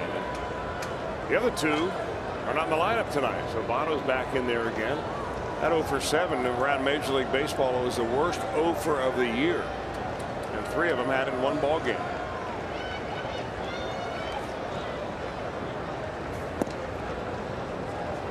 Chris, some have wondered, should Votto get a day off? He has started every single game the Reds have played this season. We know no one wants to play more than Joey Votto. And nobody works as hard as Joey Votto. And you're just wondering if, you know, he's in a slump. There's no doubt about it. I think he's 4 for his last 36. But, you know, he's the kind of guy to say, I'm going to work my way out of it. But sometimes that may not be the best recipe, because he's late on fastballs. Now, given the fact that the Cardinal bullpen is coming out here just throwing gas. So if you're late on a 95-mile-an-hour fastball, that's nothing to be embarrassed about. But it's not the Joey Votto that we're used to seeing. And just a day off now and again. But the problem is, when you're playing the Cardinals, do you give Joey Votto a day off against the Cardinals? Well, I think it's safe to say, do you give him a day off? You know, I mean, obviously, you give him a day off and you're in the middle of a pennant race and you're down to the final 20 games of the year. There are some that would, at least in my opinion, would rightfully ask the question, as here's ball 4 to Votto. You know, if you were going to give a guy, you know, a little bit of rest, if you ultimately came to that decision, you know, couldn't that have happened long before now? But having said that, if it's something that could possibly aid him, which would ultimately aid the Reds, do you just go ahead and do it tomorrow night? Well, on the other side of it, you're throwing thinking, out tomorrow night. Yeah, I mean, on the other side of it, you're thinking, all right, well, we need him. You Sure. need him in St. Louis. You need him in Denver. You know, you need him in this 4-game series back here against the Cardinals. Sure. Now, if Clayton Kershaw was starting tomorrow night, that might be an ideal time. But he doesn't pitch until Sunday night. Or the Reds will face a left-handed pitcher, Chris Capuano. But he's not the classic tough-on-tough, you know, lefty pitcher, more of a changeup pitcher. 0-1 to Jay Bruce. It's not the first time that a ball club has been presented with a dilemma of when to give a guy a day off who's essentially the guy in the middle of your lineup that makes the thing go. And for Votto, it would probably be a forced day off, because he certainly is not going to go to Dusty Baker and ask for one. No way.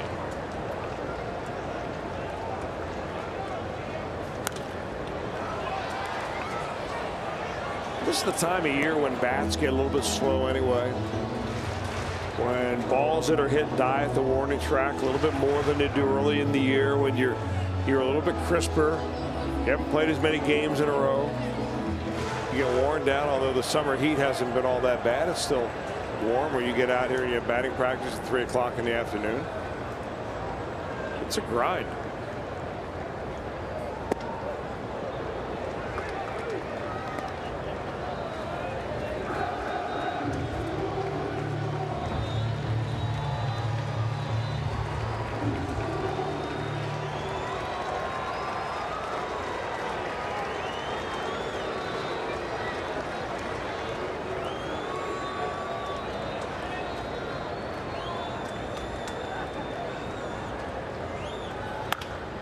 Back up the middle, and Jay Bruce with a base hit will drive in a run.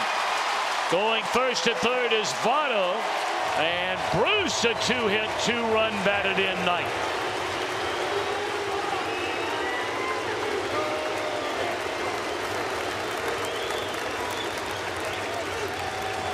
Yeah, you had to figure that Sam Freeman is in the ball game because you're in the left-handed part of the Reds lineup.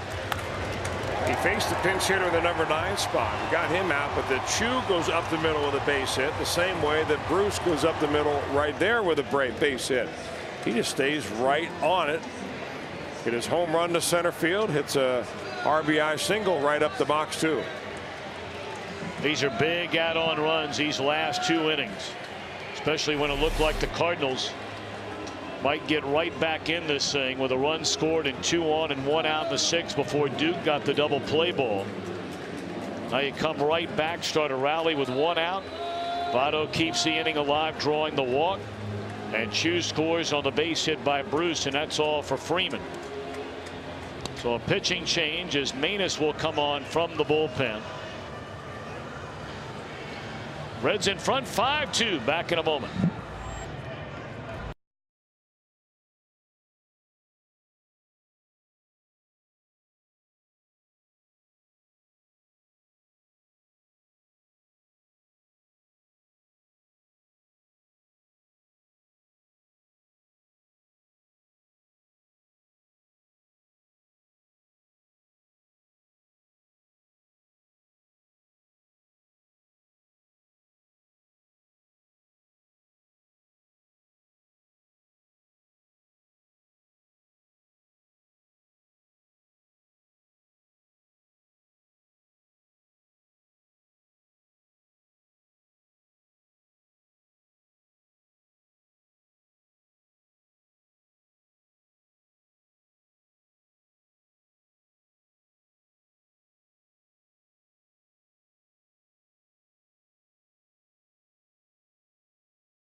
To make it a 5-2 ball game. They hope to add on right here. Seth Manus comes in out of the Cardinal bullpen in relief of Sam Freeman, the left-hander. Runners on the corners and 2 down.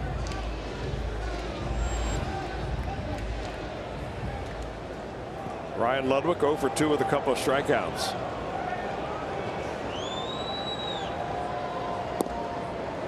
And a first pitch strike. Manus is not an overpowering pitcher. He really is a guy that gets a tremendous number of ground balls. Sinks it. Has a sinking action changeup that gets a lot of ground balls as well. 0-1 on Ludwig, and he takes a strike, and Manus has come in to get ahead quickly. Boy, and he came in quickly now. I mean, when he walked out from the bullpen and got to the mound, he was ready to pitch right now.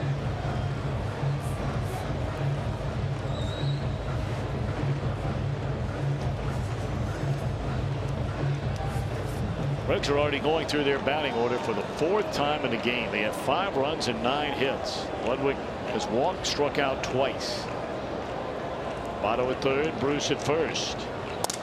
And a bouncer to the second baseman. That will end the inning. When the Reds get another run, they strand 2. They've left 9 and lead 5-2 as we go to the 7th.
Welcome back to Great American Ballpark in downtown Cincinnati. We played 6 innings and the Reds have a 5-2 lead over the St. Louis Cardinals. And a father for the first time after last night's delivery of young Alexander is Manny Parra. Congratulations, young man. You have no idea of the difference in your life, and all for the better. Man, oh man, oh man.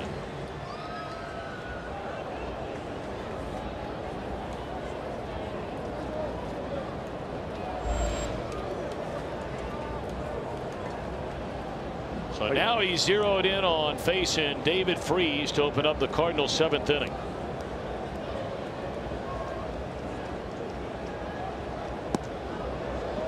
I'd say he's a little pumped up.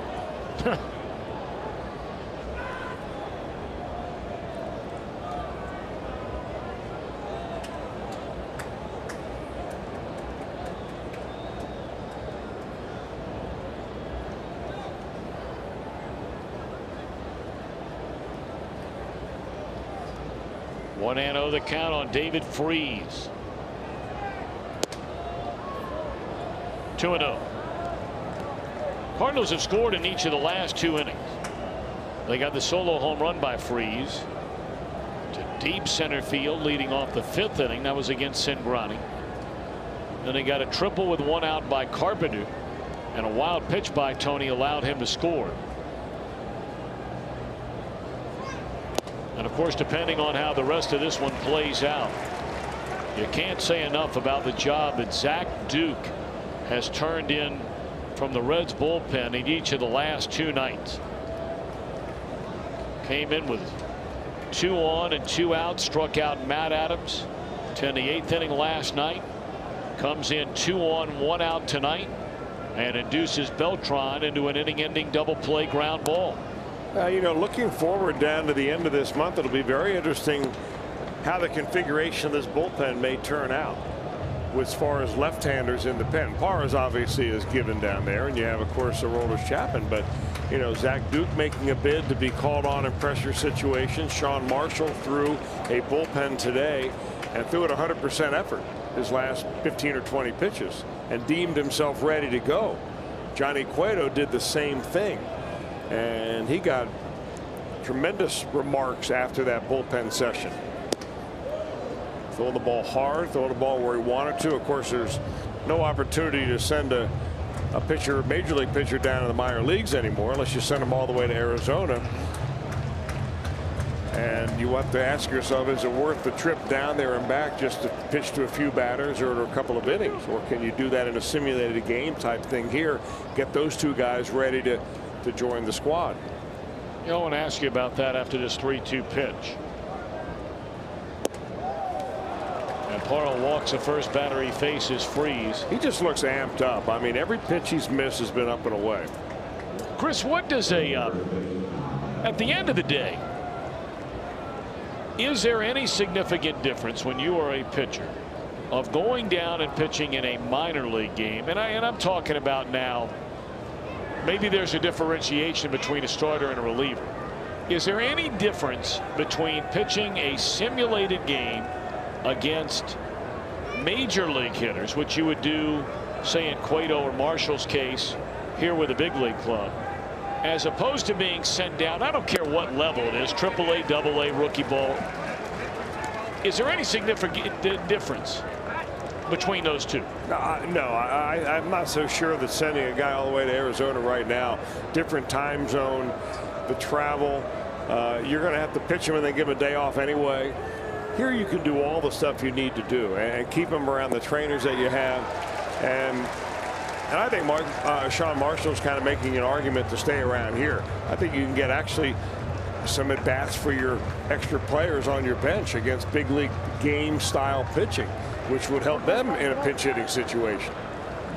So I think you really add, you know, benefit to both sides when you do the simulated game thing here, especially when you've got 2 pitchers doing a simulated game.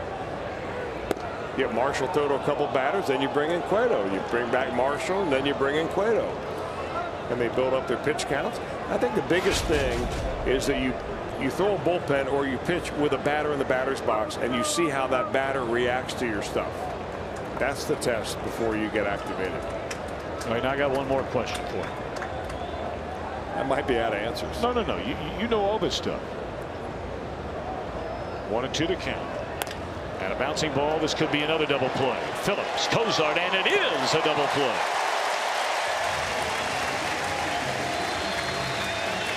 They've done a number, the lefty Cingrani and now Parra on the left-handed batting Adams tonight. 2 strikeouts and a double play. Back-to-back innings where the Cardinals looked like they were trying to get something going here with a leadoff walk.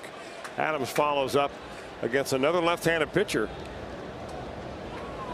with a ground ball that gets a double play. All right, quickly, my other question is this. For a starting pitcher, Johnny Cueto, and there's been talk about where you are on the calendar, looking ahead possibly to the playoffs.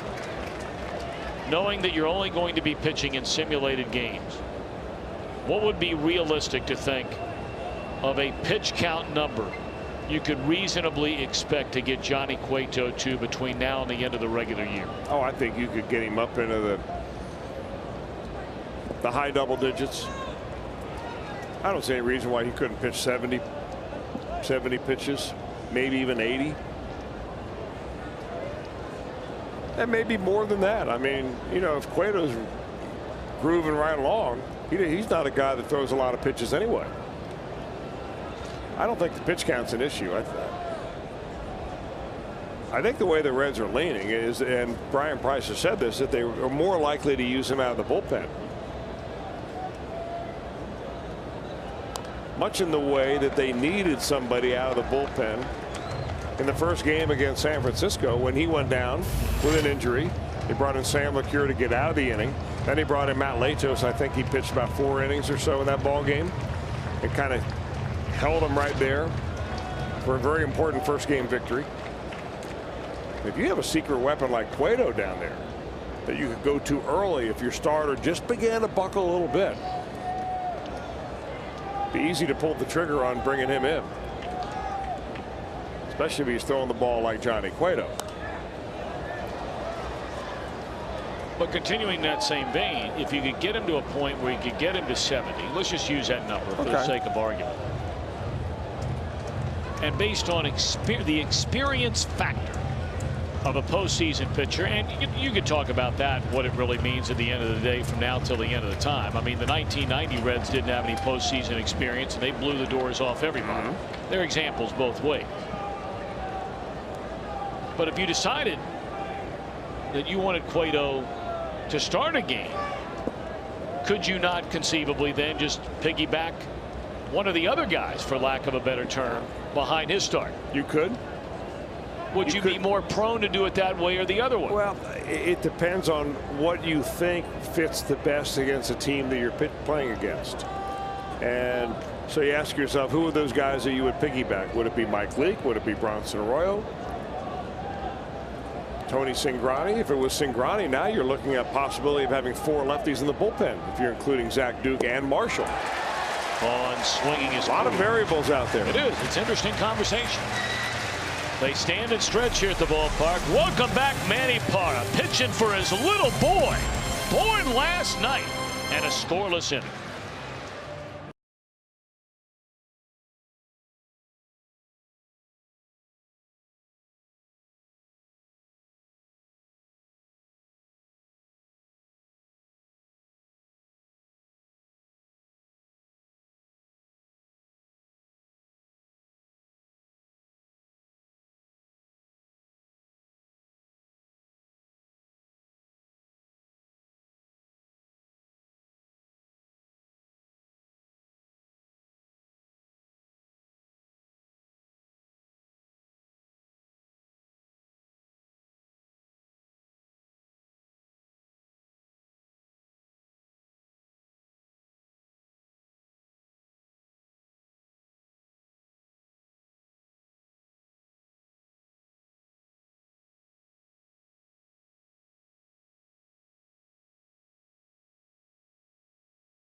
Sculpture Series presented by Dinsmore and Scholl will continue through this month and kicks off this weekend with Joe Morgan.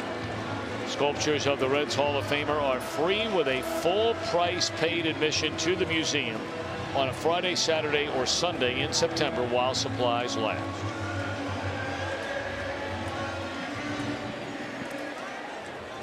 Bottom of the 7th inning here at Great American Ballpark. Reds 5, Cardinals 2. Todd Frazier has had a very good night. Didn't start so well when he ended the first inning by striking out with the bases loaded. But his next time up, he homered, had a single in the 5th inning. And he may have homered again. He has homered again.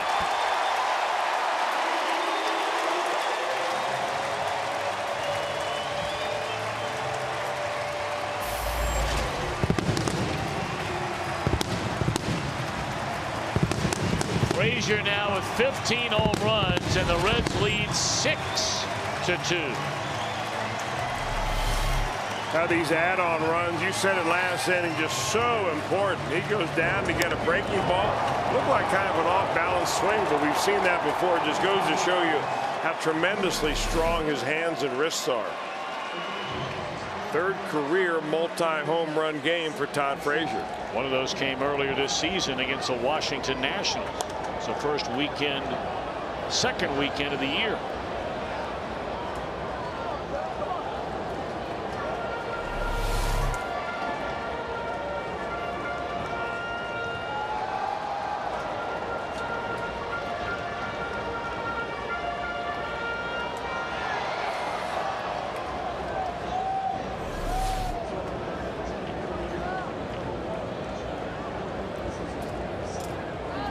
Cozart has extended his hitting streak to 10 games tonight.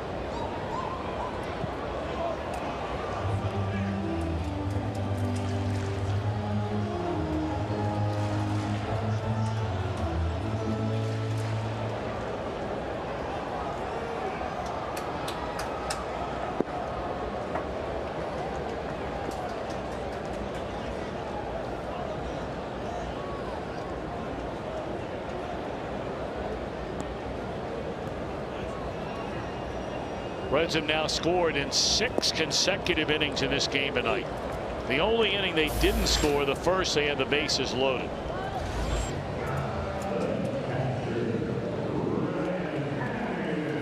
And they have hit 4 solo home runs. 2 by Frazier, 1 by Choo, 1 by Jay Bruce.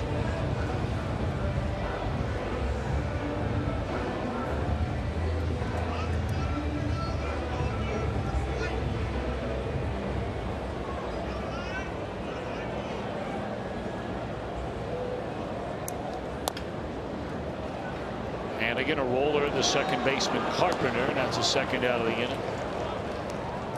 But baseball is one of those games that just when you think that maybe, not that you've seen it all, because there's always that one guy in the room that has like seen it all, and you kind of roll your eyes. It is one of those games where you just never get a handle on it. I mean, could the Cardinals have looked like a more dominant team than they looked before the 10-0 win by the Reds, the final game of that series in St. Louis last week?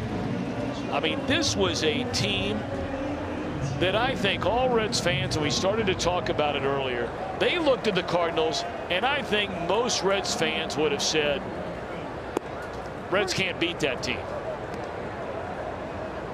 Now tell me you do not feel a complete 180. And believe me, this is no disrespect towards this Cardinal team in any way imaginable. You'd kill for the success that they have had over the last decade and a half. Almost 2 decades. But now all of a sudden, you're able to tie a ribbon around this one, and with a 4-run lead in the 7th, you better. Now all of a sudden you're saying to yourself, you play this Cardinal team in a 1-game playoff, or you play this Cardinal team in a postseason series, game on. Well, I think it's done a world of good for the attitude of the ball club itself. And not only Reds country, but I think this ball club feels the same way. And it started with the turnaround of that last game pitched by Homer Bailey in St. Louis. The 10-0 whitewashing of the Cardinals before the Reds got out of town and went on out west to Denver. And even though they lost 2 out of 3 in Denver, it still gave them, I think, a little bit of help and momentum going into this Cardinal series, knowing, you know what, we get a well-pitched ball game, we can score runs against those guys. And the Cardinals obviously aren't hitting the way they did earlier in the year when they whitewashed the Reds. They came in here and they really embarrassed the Reds with a couple of big-time lopsided losses. That's the way the game of baseball goes, the ebb and flow. I mean, and you're still 3 weeks away from the end of the season. So you don't know who will be hot that last week or that last 4 days. But right now, certainly the Reds are having the upper hand, and putting this ball game away will go a long way towards that.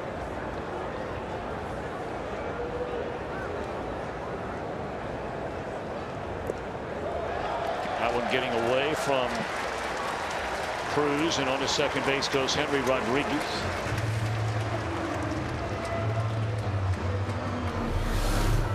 We haven't talked a whole lot about Henry Rodriguez. That's just not real good form by Cruz right there. Didn't get his body in the way at all. But we've seen Henry Rodriguez now down in the minor leagues in spring training. This guy can flat out rake a little bit.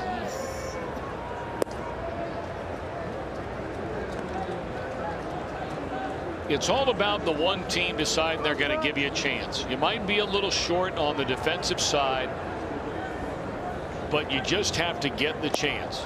And when you get the chance, obviously you got to make the most of it, and you got to make them understand you might have to live with a little bit less than the best on defense, but I'll hit my way into the lineup and stay in the lineup. And there's some clubs that'll take you for that.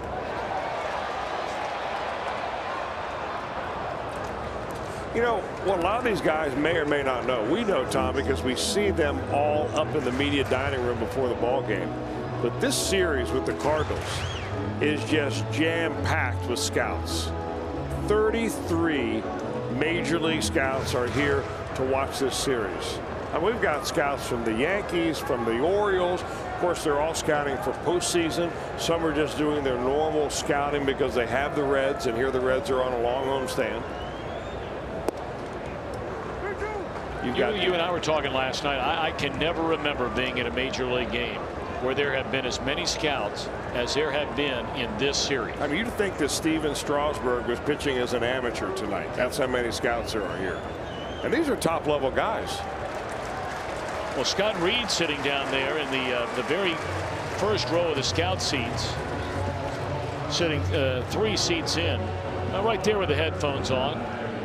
I mean, he is the right-hand man to Dave Dombrowski, who runs the Detroit Tigers. I mean, he is Dombrowski's guy, kind of like Jerry Walker would be Walt Jocketty's guy.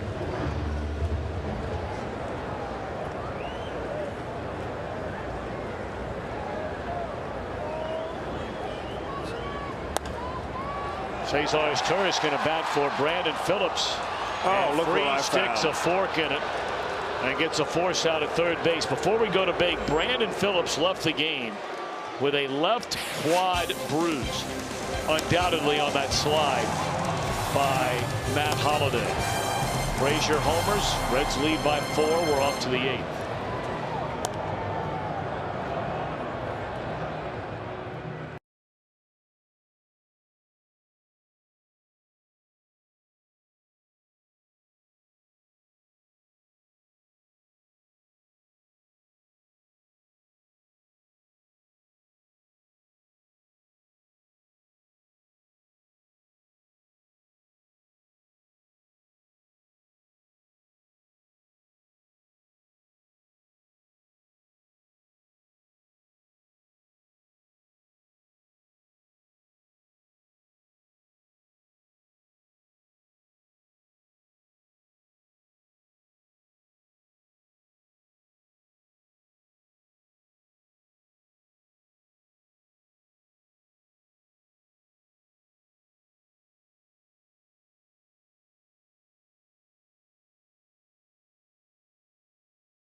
to you by Cincinnati Children's Hospital, now the #1 ranked pediatric cancer center in the country, according to U.S. News and World Report's best children's hospitals. And by Chevy. Stop into your tri-state Chevy dealer. Check out their full line of fuel-efficient vehicles.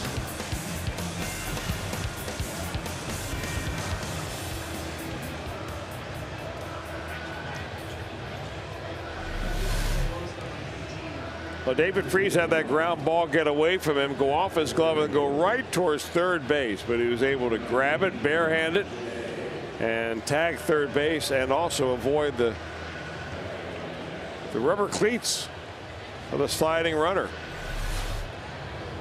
Well, they don't seem as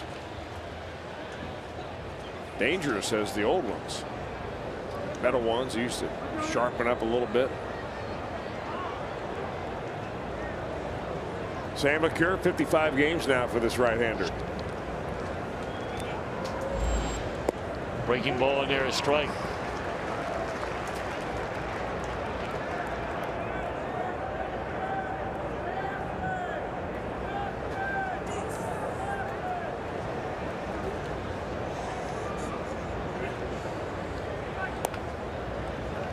Off the end of the bat, foul. John Jay coming up there to bat. Hitting for the shortstop, Ryan Jackson. John Jay was one of those 0 for 7s last night. Jay to bat now, and they have Daniel Descalzo, another pitch hitter, standing in the on-deck circle. A lot of regular players getting the night off, started by the Reds lefty Tony Cingrani. Well, tonight's a perfect night. Tying into something we brought up earlier relating to Joey Votto. If you are a Cardinal fan and you saw Mike Matheny's lineup tonight, now they had to start Adams as their strike 3 when Alan Craig got hurt.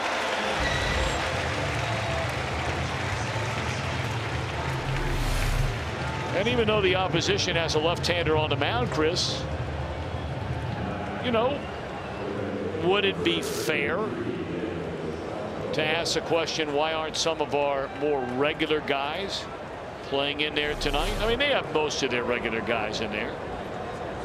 You almost have to give Molina a night off, right? Mm-hmm. Yeah. But maybe he's an example of what we're talking about with Votto.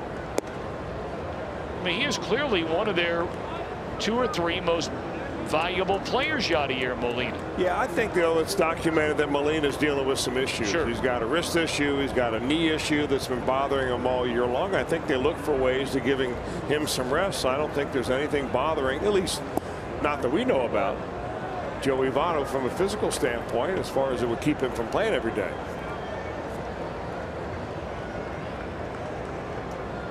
Yeah, let's face it, guys go through funks and slumps, and it's the way baseball is. The really great players minimize them, and they come back strong. These Cardinals beginning the night tonight. Only 1 game behind the Pirates, the idle Pirates. If you missed it earlier, they are already in St. Louis. They're probably settling in their hotel rooms right about now, checking the game out.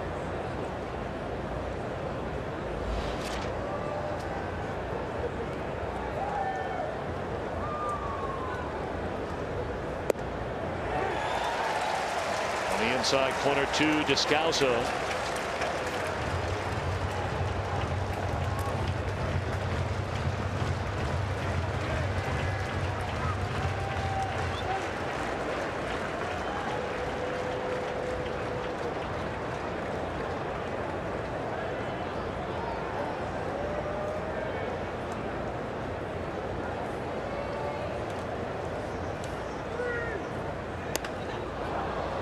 Fly ball down the right field line towards the corner. Bruce at the wall will have room. That's just about as close as you can hit it without hitting it out of the park.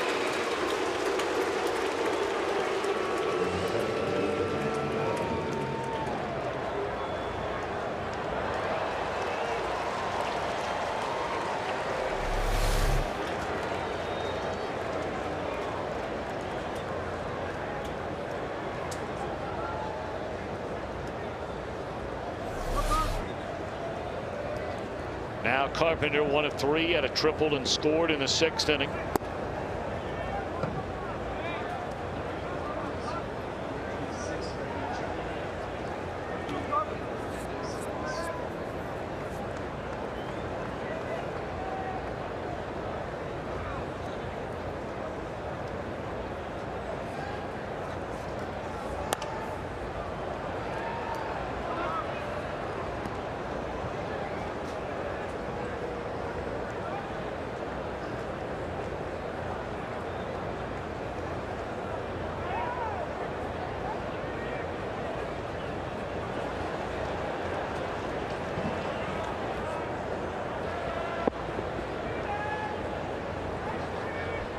One ball and 1 strike on Matt Carpenter.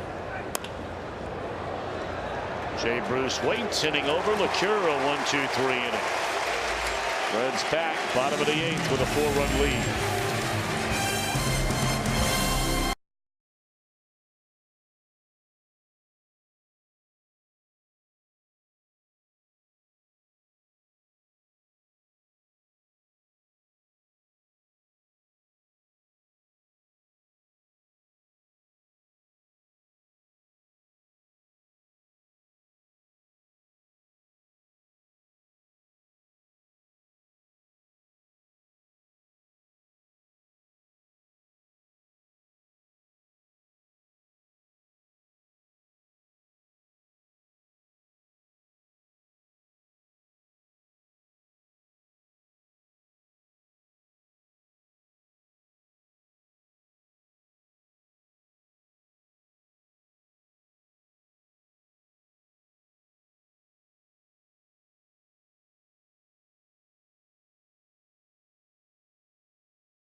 Puig and the NL West leading Dodgers right here in Cincinnati to take on the Reds. Fox Saturday Baseball begins Saturday at 12:30 Eastern Time. That's going to be a great weekend series, and of course everything going on honoring Joe Morgan. The great 8 will be here tomorrow night. They'll be here Saturday afternoon. Well, we talked about Grace Welsh celebrating a birthday. We talked about Jeff Brantley celebrating a birthday. It's also a birthday, 38 of them, for Randy Choate, who comes on from the St. Louis bullpen. So happy birthday to him, too. Absolutely. We are an equal birthday wishing broadcast. Yes.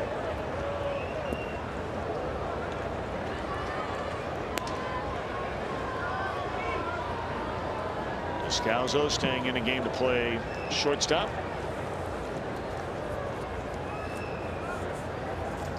And Choate to face Votto, Bruce, and Ludwig. And it's an air strike. Votto's walked twice, 0 for 2.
2-2 to Votto. And a 2-hopper to the shortstop. 1 out. Our Nissan drive of the game came off the bat of Jay Bruce. My oh my, was hit a drive. That ball hammered. 27th of the season for Jay Bruce. Tell you what, man, you talk about a young fella that's starting to put up some numbers in his career.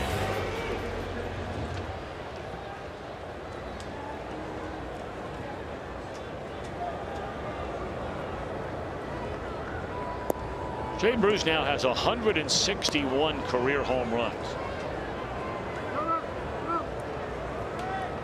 He's a little more than a dozen away from breaking into the Reds' top 10 all time. And of course, he is the only player in the history of baseball this side of Frank Robinson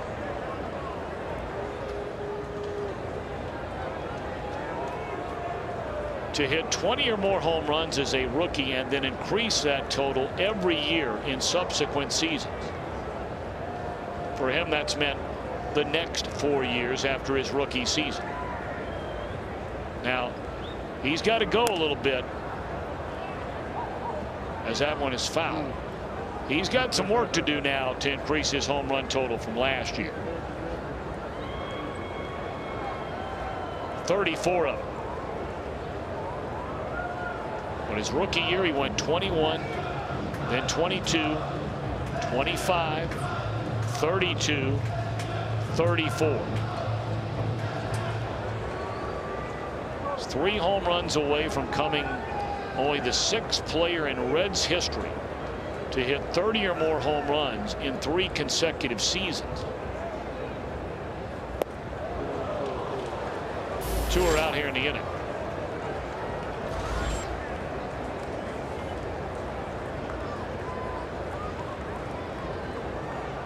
And he's also increased his RBI total every single year. He's still trying to get to that elusive 100 number. Got to 99 last year. But Mike Matheny's still managing. His team down by 4, 2 outs and nobody on in the 8th inning. And with a right-handed batter coming up, he'll make a pitching change, and we'll be back in a moment.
Two down, nobody on. Reds leading here in the bottom of the 8th inning by a count of 6-2. Fernando Salas will come on to face a right-handed batting Ryan Ludwig.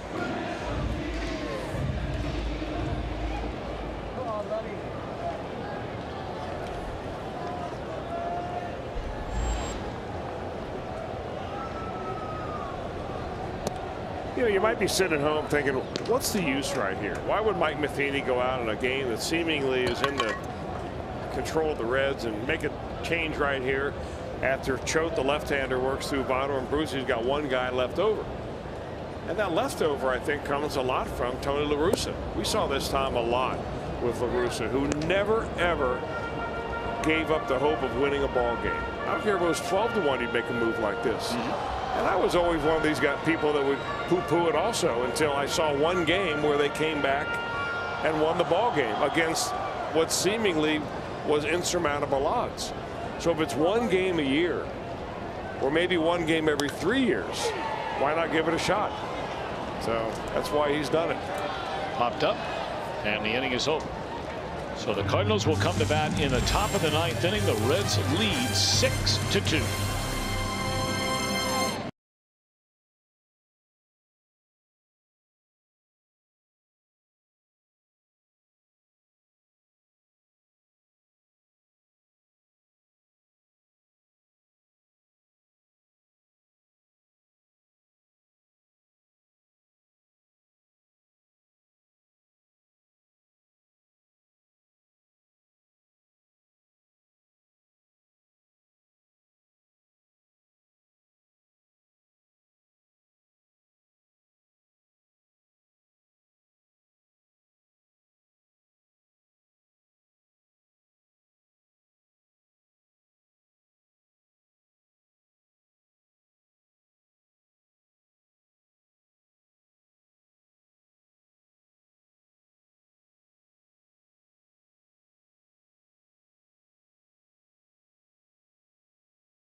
Undeniably the John Morrell hot dog play of the game. Cardinals had 2 on, down 2 in the 6th inning. Zach Duke come on to face Carlos Beltran and gets him on a 5-4-3 double play to end the inning.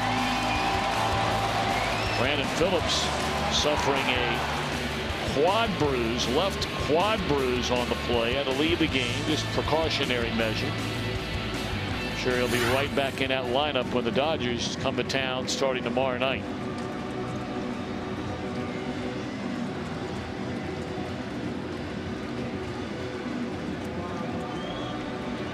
Derek Robinson taking over in left field, and although not a save situation, Aroldis Chapman comes on from the bullpen. He was in last night's ball game, and electric Chapman was. He struck out 2 of the 3 batters that he faced, and he faced Molina, John Jay, and Daniel Descalso. Well, the difference we've seen in Chapman since getting essentially 8 or 9 days off between appearances was really about 4 miles an hour right out of the chute. Normally what we have seen just about all year long from Aroldis Chapman is a guy that comes into a ball game, throws in the high 90s the first 5, 6, 7 pitches, and then when he gets to about pitch 10, he's up around 99 to 100. He came in last couple of nights throwing 101 right out of the chute, and then upped it to 103, something we haven't seen in a long time. Shane Robinson, a swing and a miss. 98 on the first pitch from Chapman tonight.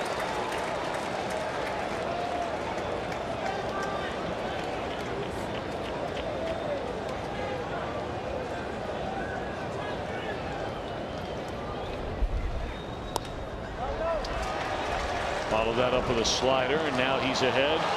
0-2 on Robinson. The Reds are 3 outs away from taking 3 of 4 over the Cardinals.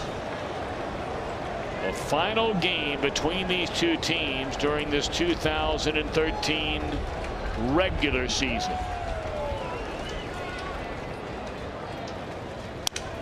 Ouch. Oh dear.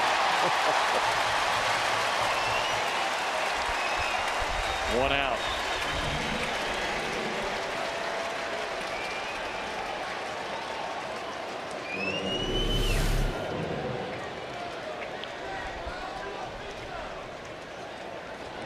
Well, extension is what we talk about with Aroldis Chapman a lot, and you can get a really good look with that particular video of how close he gets to home plate, way out over his right knee. And the closer you get, of course, the less time the hitter has. And when you're throwing 100 miles an hour, that effectively gives you a fastball in excess of 100.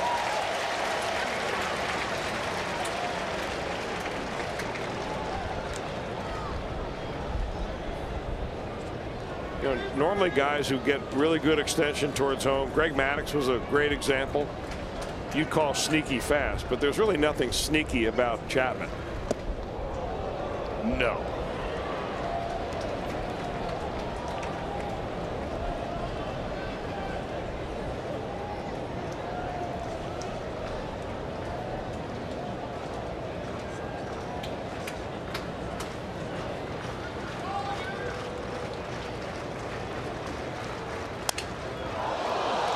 Broken bat again, knocked down by Chapman. He'll throw out Holiday, and the Cardinals are down to their final out.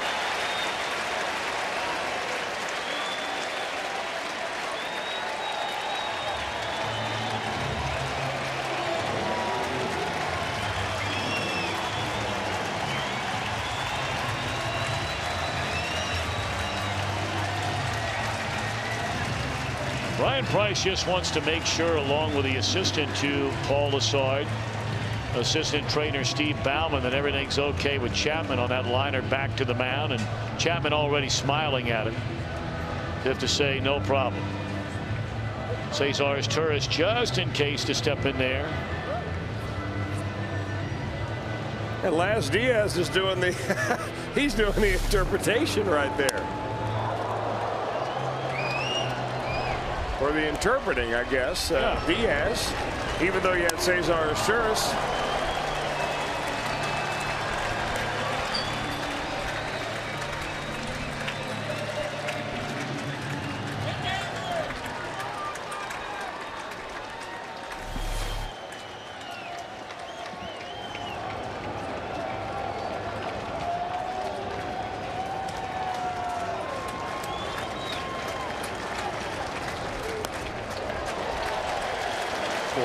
He is deep in some kitchens here tonight. Man, oh man.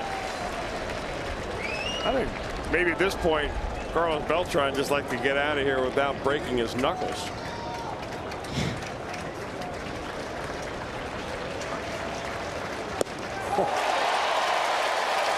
That's right on your knuckles at 101. Well, well, well, this series, it has to be certainly a confidence building series for the Redlegs.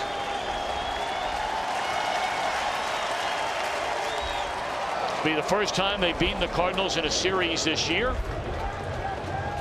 where they were just thoroughly dominated. I mean, overwhelmingly dominated through the first 14 times they played. They will end this year having won 4 of the final 5 games they've gotten together. 1-2 on Carlos Beltran. Boy, it's just fun to think about. Where will they meet again? If they meet again. Would it be in a 1-game playoff? That's the way it would be right now.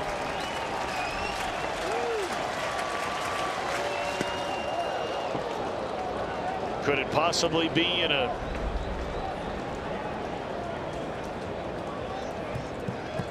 division series? What about a National League Championship series?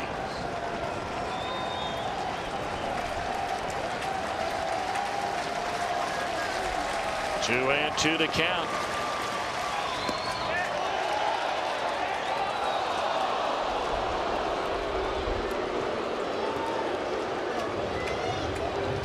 The only significance of winning the season series, which the Cardinals have already accomplished, is that if you finish with identical records, the tiebreaker is head-to-head meetings. There's ball 4 to Beltran. So in other words, if both of these teams were to finish with identical records, say behind the Pirates, just theoretically speaking here, winning the season series would give the Cardinals the home game.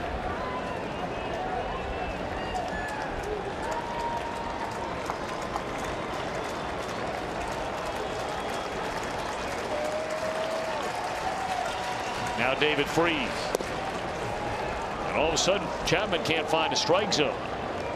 He got ahead of Beltran at 0-2 through 4 balls in a row. And now starts off Freese, ball 1.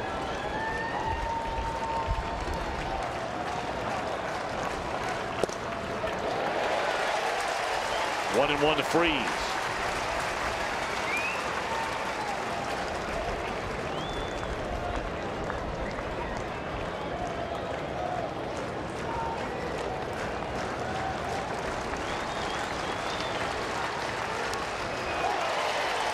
That ball fouled off Ryan Hannigan, and he's trying to walk off some hurt. Boy. Man, that's got to hurt. Right off the side.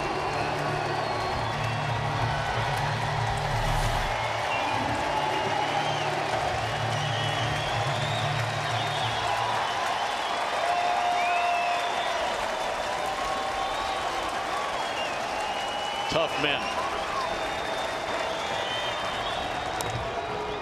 And a little pop-up that is going to fall in a base hit. So this one not quite over yet.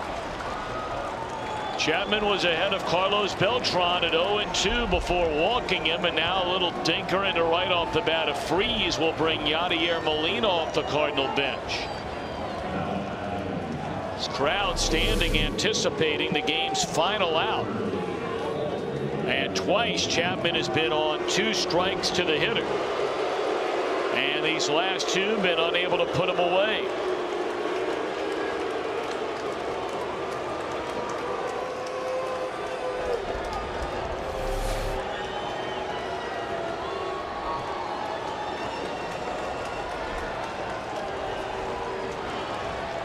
Now Molina.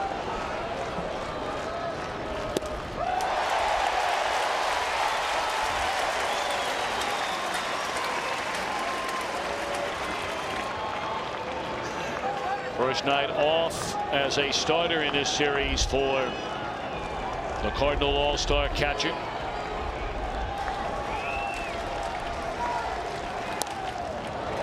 Third straight batter Chapman has gone to 2 strikes with.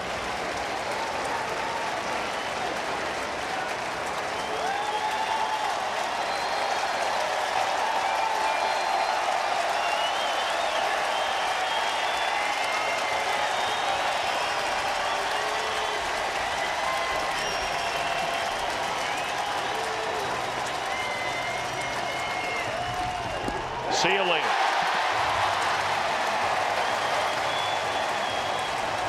A hit, a walk, 2 left in the Cardinal 9th inning. The Reds take 3 of 4 against the Cardinals.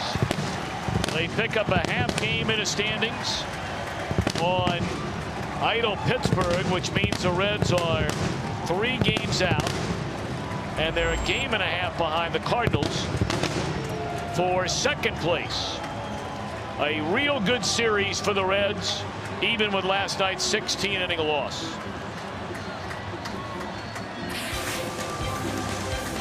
Cingrani, Duke, Para, LeCure, and Chapman combined on a 5-hitter. 6-2 our final score.